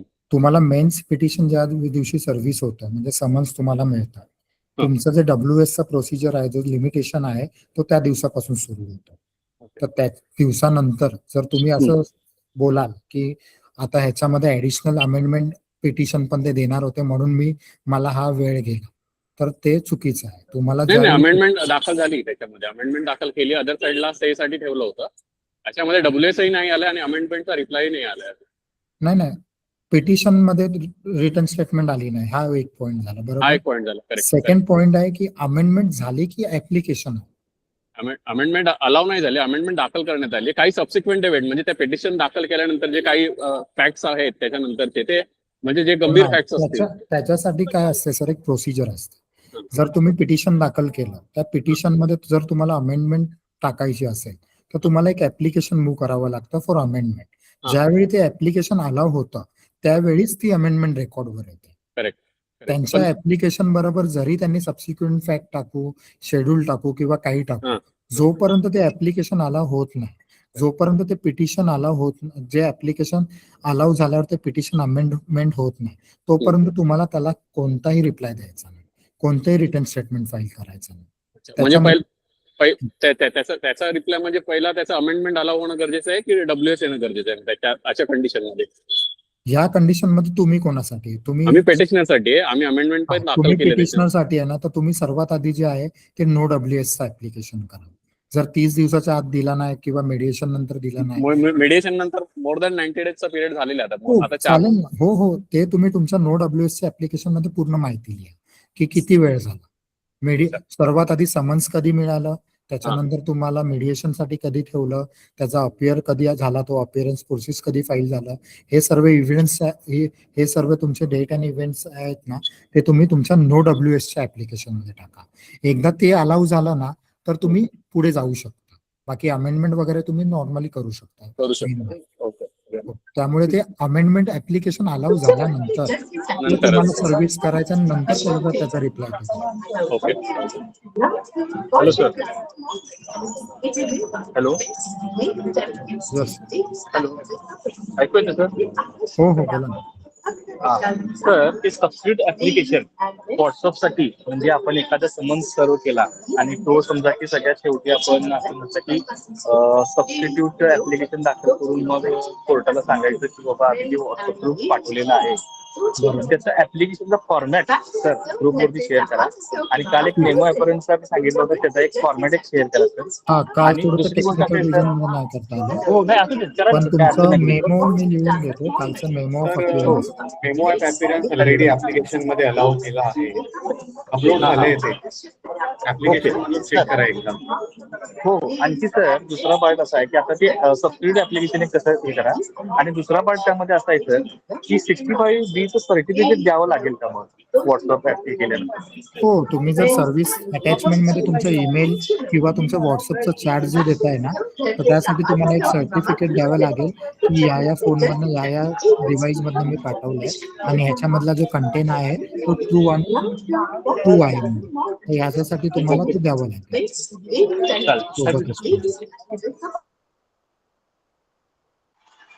हॅलो. Yes madam. हॅलो. हा सर, एक माझा क्वेश्चन होता की आता केस ज्यावेळेस फायनल जजमेंट डिक्री होते त्याच्यानंतर केस डिस्पोज होते, त्याच्यानंतर ज्यावेळेस आपल्याला त्याच्यावरती एक्झिक्युशन करायचं असेल तर मग त्याच कोर्टाच्या अंडर आपल्याला ऍप्लिकेशन द्यावं त्याच लागतं का? कोर्टाच्या अंडर, त्याच कोर्टाला अधिकार आहे एक्झिक्युशनसाठी. मग त्यांनी केस डिस्पोज जरी केली असली तरी म्हणजे फायनल, कारण एक डिस्पोज झाल्यानंतर तुमचं एक्झिक्युशन ऍप्लिकेशन आहे ना, ते पूर्ण स्वतंत्र प्रोसिडिंग आहे. त्याच्यामध्ये सेम त्यांना पुन्हा समन्स सर्व्हिस होणार, त्यांना ऑपॉर्च्युनिटी मिळणार की का डिले झाला, तुम्ही कधी करणार, नाही करणार. जर त्यांनी नाही केलं तर त्यांच्या विरोधात अटॅचमेंट वॉरंट निघणार, ते कोर्ट थ्रू कोर्ट ते अटॅचमेंट होणार प्रॉपर्टी आणि ते एक्झिक्यूट होणार. तर ते पूर्णपणे वेगळी प्रोसिडिंग आहे, पण त्याच कोर्टात तुम्हाला करायचं आहे. अच्छा, कारण ती डीव्हीची केस डिस्पोज झाली त्याच्यानंतरला आपण अपीलला गेलो, म्हणजे अपीलला गेल्यानंतर त्या ऑर्डरवरती स्टे आणण्यासाठी, तर त्या Yes. पिरियड मध्ये त्यांना स्टे पण आपल्याला नाही भेटला कारण समोरच्यांनी त्यांना समन्सच घेतली नाही. पण त्यांनी रिकव्हरीसाठी 125 दाखल केली आणि तिथे ऍक्च्युली ते पूर्ण प्रोसेस रॉंग झाली होती. अर्नेश वर्सेस नेहाचं हे पण घेतलं बरोबर. नव्हतं त्यांनी. हा, त्याच्यामुळे आपण अपीलमध्ये गेलो की आम्हाला हे मान्य नाही. तर बरोबर. मग त्यांनी समन्सच घेतलं नाही, गेले 3 वर्ष झालं त्यांनी अपीलचं समन्सच घेतलेलं नाही. आणि 125 मध्ये आपल्याला मग मेंटेनन्स द्यायला चालू करावं लागतं, कारण मग तिथून वॉरंट एक्सपार्टी तुम्ही करू शकता. जर ते समन्स घेत नाही ना, तर एक्सपार्टी हा. प्रोसिडिंग तुम्ही त्यांच्या अगेन्स्ट करा आणि स्टे घ्या. तुमचं जे जजमेंट आहे ना त्याच्यावर स्टे घ्या. एकदा स्टे झाला तर ते स्वतःहूनच येणार तिथे. आता आपण मेंटेनन्स तर चालू केलेलं आहे, मग स्टे तरी सुद्धा येऊ शकतो? हो, स्टे घेऊ शकता ना. जर तुम्हाला असं वाटतंय की चुकीची ऑर्डर हे झाली आहे, प्रोनाऊन्स झाली आहे, तर तुम्हाला ती तुम्ही अपीलमध्ये चॅलेंज केली आहे, तर त्या अपीलमध्ये तुम्ही स्टे ऍप्लिकेशन फाईल करा की ते येत नाही, त्यांचं इंटेन्शन चुकीचं आहे, ऍटलिस्ट ही ऑर्डर स्टे करा म्हणून. ओके. म्हणजे आपण ज्यावेळेस अपील दाखल केलं त्यावेळेस म्हणजे त्यांनी स्टे ऍप्लिकेशन दिलं की नाही माहित नाही, पण जर आता आपल्याला द्यायचं असेल ऍडिशनल तर देऊ शकतो आपण. हो, स्टे तुम्हाला तुमचं अपील कोणी दाखल केलं, त्यांनी की तुम्ही? म्हणजे आपण केलेलं आहे. आपण आपण- अपील आपण दाखल केलं ना, मग आपल्याला ती जी ऑर्डर आहे, जी जजमेंट आहे, ते स्टे करण्यासाठी आपल्याला ऍप्लिकेशन द्यावं लागेल. ते कसं देणार? कारण आपले राईट आणि- व्हायोलेट झालेत ना. ओके. आता आपल्याला आता त्यांनी 3 वर्ष झालं सर्व्हिस म्हणजे समन्स घेतलेलंच नाही, बेली थ्रू पण नाही आणि इकडे पण नाही, तर मग आपल्याला नेक्स्ट स्टेप त्यांना समन्स घ्यावं म्हणून सबस्टिट्यूट सर्व्हिस करा आणि एक्सपार्टी प्रोसिडिंग चालू करा. त्याच्यामध्ये तुमचं स्टे ऍप्लिकेशन पण दाखल करा. त्या ऍप्लिकेशन सोबत आपलं सॉरी त्या ह्याच्यासोबत की बाबा त्यांना सबस्टिट्यूट सर्व्हिस करा, त्याच्यासोबत ते ऍप्लिकेशन आपण सोबतच द्यायचं. हो, कोर्टामध्ये इंडिपेंडेंट स्टे ऍप्लिकेशन टाका आणि सबस्टिट्यूटचं वेगळं टाका, जेणेकरून तुमचं समन्स मिळेल त्यांना आणि तुम्ही तुमच्या स्टे साठी एलिजिबल व्हाल.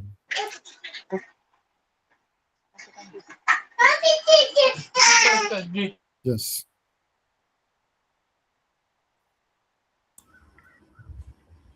आणि कोणाला काही प्रश्न? सर, काउन्सिलिंगच्या स्टेजवरती आपण असेट अँड लायबिलिटीचे ऍप्लिकेशन देऊ शकतो का? नाही, काही गरजेचं नाही. ओके. असेच लायबिलिटी काउन्सिलिंग समोर नाही, तुम्हाला कोर्टातच द्यायचंय मॅडम. नाही, काउन्सिलिंगच्या स्टेजवर तुम्ही ते कोर्टमध्ये सबमिट अगदी तुमच्या पिटिशन बरोबर पण सबमिट करू शकता, ते पण तुम्हाला कोर्टात सबमिट करायचं, पण काउन्सिलिंगच्या स्टेजवर ते देणं गरजेचं कसं काय वाटत नाही मॅडम. कारण डीईचा जो मॅटर तो 8 वर्षाचं पेंडिंग आहे, तर मग असं होतं की असेट अँड लायबिलिटी जर दिलं तर ते 60 डेज मध्ये किंवा आता ठाण्या कोर्टात तर 4 आठवड्यामध्ये त्यांना हे द्यावं लागतं, तर ते त्या केसमध्ये कसं होईल, म्हणजे ते कसं काम करतं? काय द्यावं लागतं? मेंटेनन्स म्हणजे आता तिकडे नवीन 15 दिवसापासून नवीन आलेलं आहे की असेट अँड लायबिलिटीज तुम्ही पेटिशन सोबतच फाईल करा, हो, कारण 4 आठवड्यामध्ये त्यांना मेंटेनन्स चालू करायचा असतो. तर ओके. त्या केसमध्ये ऍज पर नेहा आणि अर्निस्टचं जजमेंट तुम्ही बघाल ना, तर त्याच्यामध्ये वेळ दिलेला आहे की बाबा 60 दिवसाच्या आतमध्ये जर मेंटेनन्स ऍप्लिकेशन कुठलं दाखल झालंय, तर त्या मेंटेनन्स ऍप्लिकेशनवर पूर्णपणे हेअरिंग घेऊन त्याच्यामध्ये ऑर्डर पास करणं अपेक्षित आहे म्हणून कोर्टाकडून. पण ते फॉलो होत नाही काय, एक ना दुसऱ्या रिझनमुळे. त्यामुळे तुम्ही ते असेट्स अँड लायबिलिटी एकदम द्यायचंच आहे किंवा ते आत्ताच द्यायचंय, तर ते तुम्ही जरा थोडं नंतर दिलं तरी असं काय त्याच्यामध्ये इश्यू होत नाही, किंवा ते असेट्स अँड लायबिलिटी नका देऊ म्हणून असं काही येत नाही. जर तुमचे राईट ऍज अ वाईफ म्हणून, ऍज अ चिल्ड्रन म्हणून जर व्हायोलेट होत असतील, जर तुम्हाला घाई असेल तर तुम्ही ते लवकर देणं अपेक्षित आहे.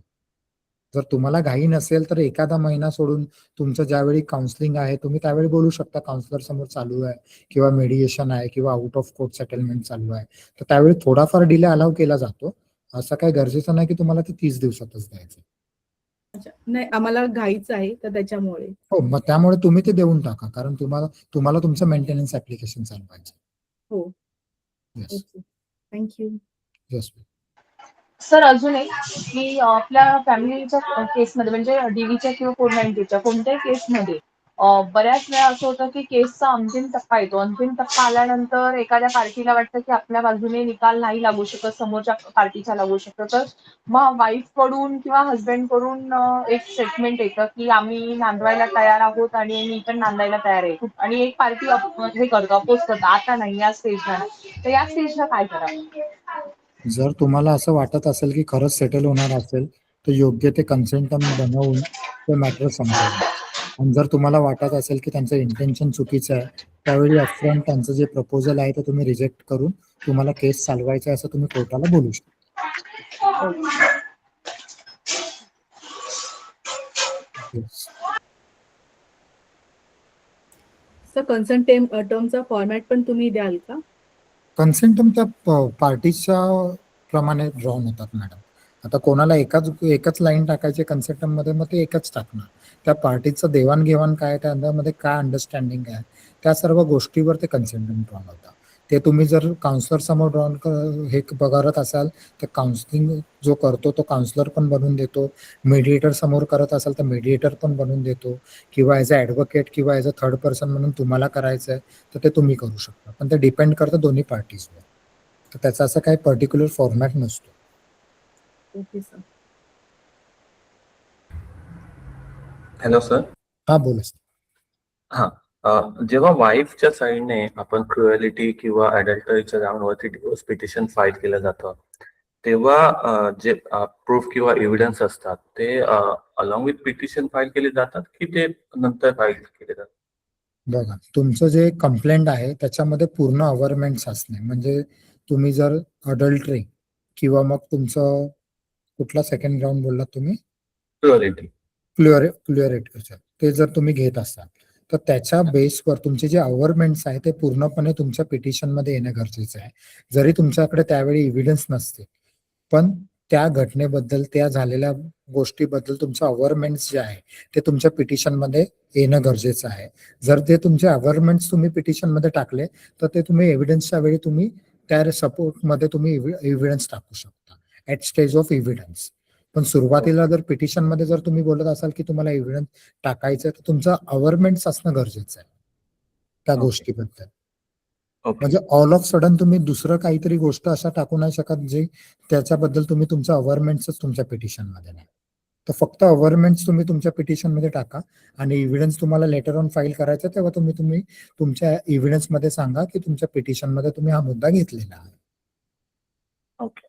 सर दुसरी एक गोष्ट की आपण आता मगाशी डिस्कस केलं की नॉर्मली काय होतं की काउन्सिलिंग होतं आणि त्याच्यानंतर रिटर्न रिप्लाय पिटिशनचा फाईल होतो. त्यामुळे अवॉइड करतो की आपण त्यांच्यामध्ये काही भांडणं होतील पिटिशन फाईल केल्यानंतर, त्याच्यामध्ये आर्ग्युमेंट्स होऊन. त्याच्यामुळे नॉर्मली काउन्सिलिंग फेल झाल्याच्या नंतर आपण म्हणाल की आपण पिटिशनचा रिप्लाय फाईल करतो. पण जो मेन टाइम असतो बऱ्याचशा वेळ 5-5, 6-6 महिने त्याच्यामध्ये जातात काउन्सिलिंगच्या सेशन येईपर्यंत. तर त्या केसमध्ये आपण जे चाइल्ड कस्टडी असतात किंवा चाइल्ड व्हिजिटेशन असतात तर ते आपण फाईल करू शकतो का? करू शकता ना. तुम्हाला इंट्रीम ऍप्लिकेशन दाखल करायचं त्याच्यासाठी की अर्जंट रिलीफ म्हणून असं आहे, जी कस्टडी आहे ती कुठल्याही एका पार्टीकडे आहे, त्यामुळे मला ऍक्सेस राईट किंवा मग मला पार्शल कस्टडी सुट्टीच्या दिवशी किंवा इतर कोणत्या दिवशी तुम्हाला द्यायची आहे ते तुम्ही मागू शकता मीनवाईल तुमचं हे काउन्सिलिंग चालू असताना सुद्धा. पण इंट्रीम ऍप्लिकेशन दाखल करणं गरजेचं आहे त्याच्यासाठी. ओके. मग फक्त आपण इंटरिम ऍप्लिकेशन विदाउट पिटिशनचा रिप्लाय फाईल करू शकतो, राईट? इंट्रीम ऍप्लिकेशन तुम्ही देऊ शकता. तुम्हाला जर रिटर्न स्टेटमेंट नसेल द्यायचं किंवा लेटर ऑन द्यायचं असेल, कारण 30 दिवसाच्या आत तुम्ही जर देत नसाल तर तुम्हाला ते साहजिक आहे, तुम्हाला डिले कंडोनेशन देणं आहे किंवा मग पुढे काय तुमचा जस्टिफिकेशन जो पिरियड आहे तुम्ही बोलू शकता की त्याच्यामध्ये काउन्सिलिंग चालू होतं, त्याच्यामध्ये चान्सेस होतं की सेटल होण्याचा, त्यामुळे मी केलं नाही. पण इन अर्जन्सी जर तुम्हाला दाखवायचं असेल की मला चाइल्डची कस्टडी द्यायची आहे तर त्यावेळी तुम्ही इंट्रीम ऍप्लिकेशन म्हणून ते कस्टडीसाठी किंवा ऍक्सेससाठी तुम्ही ते ऍप्लिकेशन फाईल करू शकता. ओके. सर आता सपोज समोर पिटिशन फाईल, डिवोर्सचं पिटिशन फाईल केलंय आणि त्याच्यानंतर ते अपीलच नाही होत, तर त्या केसमध्ये काय होत? एक्स पार्टी तुम्ही मूव्ह करा. समोरचे जर अपिअरच नाही होत ना तर एक्स पार्टीचं ऍप्लिकेशन तुम्ही फाईल करा. Proceeding may be go x party. मग एक्स पार्टी एकदा चालू झाला तर तुमचा एव्हिडन्स टाका, तुम्ही तुमचा एव्हिडन्स लीड करा आणि एक्स पार्टी ऑर्डर घ्या त्यांच्या अगेन्स्ट.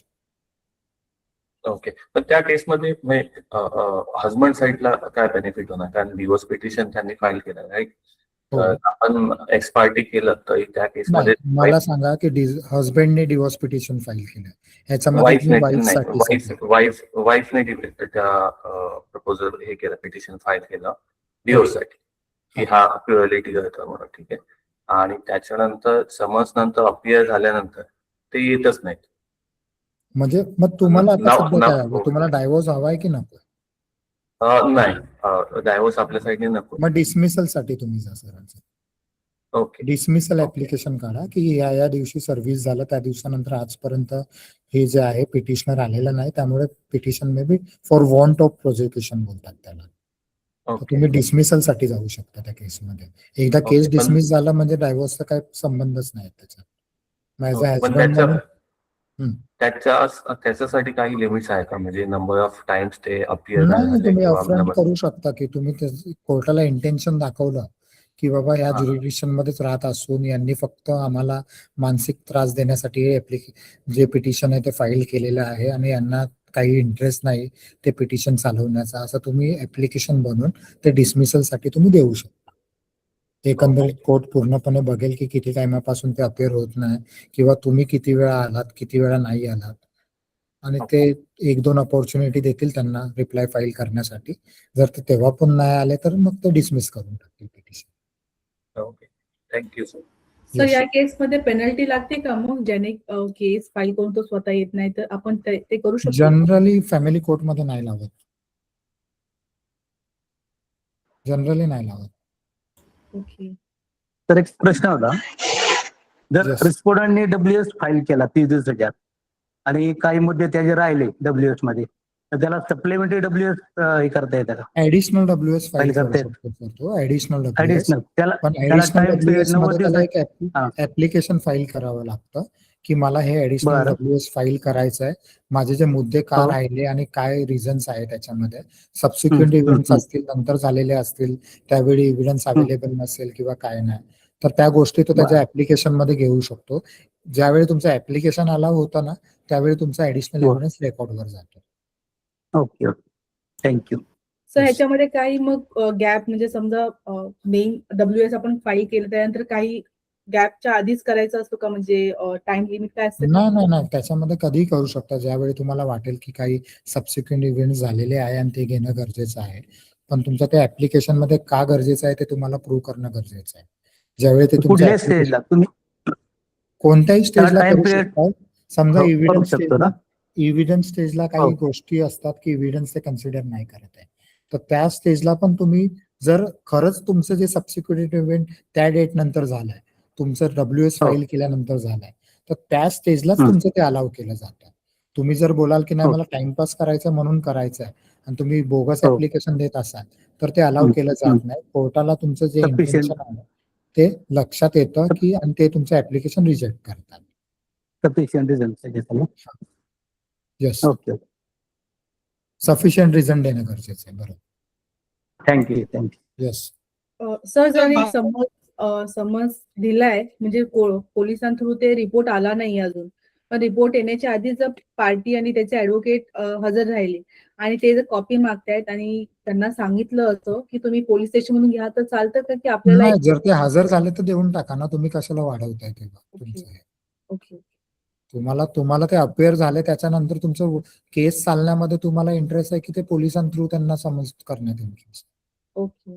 पोलिसांचं काम आहे फक्त समन्स देणं, तर त्यामुळे ते सोडा, तुम्ही ते अपेअर झाले त्यांना कॉपी द्या, तुमचं ऍटलीस्ट केस तर सुरू होईल पुढे. मग ती कॉपी पोलिसांकडे जात नाही, नसते पोलीस का? नाही, कोर्टामध्ये द्या, त्याचा रिसिव्हिंग घ्या कोर्टामध्ये, कोर्टाच्या कॉपीवर.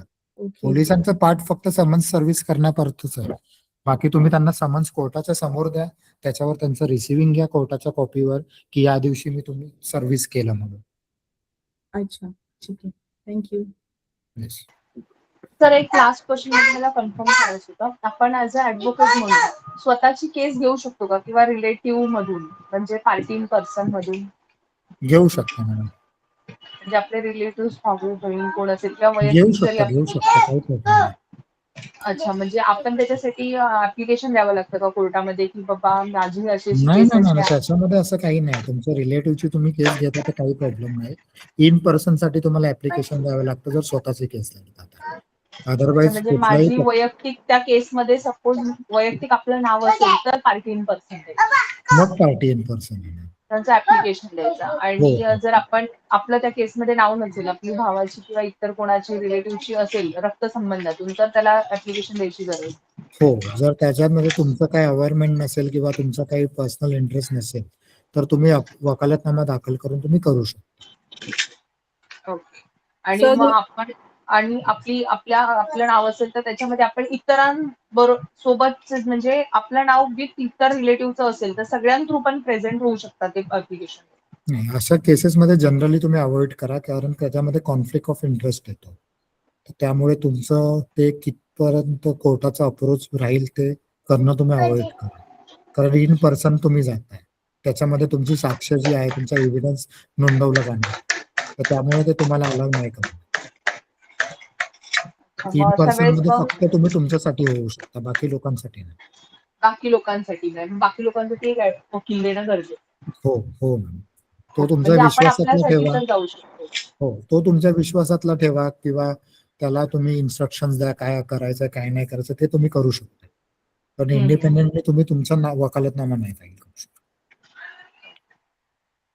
Sir in case husband wife आहे आणि डॉटर जर मदर साइडहून हे करते मेंटेनन्स ऍप्लिकेशन, तसं पण चालतं का?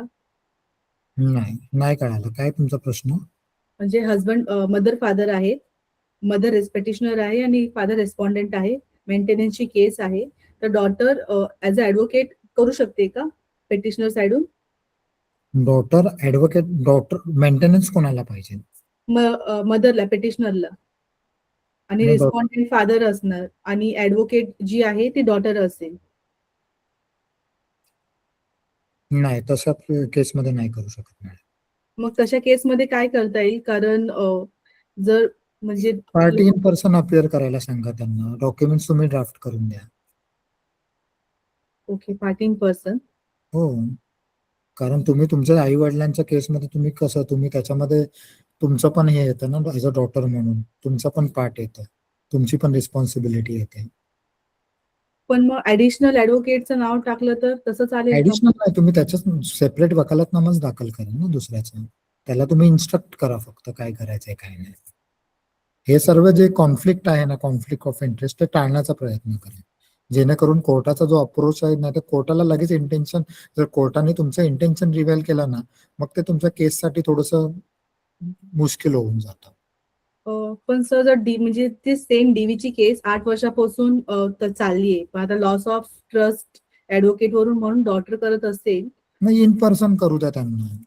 इन पर्सन का? हो, इन पर्सन करू द्या. Okay okay okay, thank you. Yes. Sir मग माझी ऍक्च्युली एक जमिनीची केस जर असेल माझी स्वतःच्या नावावरची, तर त्याच्यामध्ये मी डायरेक्ट वकालतनामा म्हणजे टाकूनच स्टार्ट करायचं की? तुम्ही इन पर्सन अपिअर व्हा तिथे जाऊन कोर्टामध्ये आणि सांगा की याच्यामध्ये मला इन पर्सन फाईट करायचं. मग तिथं आपलं VP ने दाखल करायचं? VP वगैरे नसतं, इन पर्सन तुम्ही ऍप्लिकेशन द्या, ऍप्लिकेशन अलाव होईल आणि तुम्ही तुमची केस फाईट करा.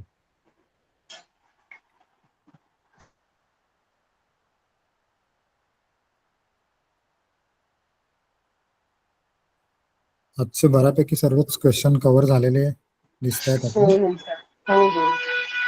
इतर कोणाला काही क्वेश्चन असेल? नाही, बाकी नाही कोणाचं, तर आपलं लेक्चर जो आहे आजचा आपण आज इकडे संपूया. जे डॉक्युमेंट आहे, जे आपलं सबस्टिट्यूट ऍप्लिकेशनचा जो फॉर्मॅट आहे तो ग्रुपमध्ये जो आहे ऍप्लिकेशन मध्ये मयूर सर जे आहे ते अपलोड करते. बाकी आपला लेक्चर आपण इकडे संपूया. Okay, thank you to all. Okay, thank you sir. Bye. Thank you. Thank you.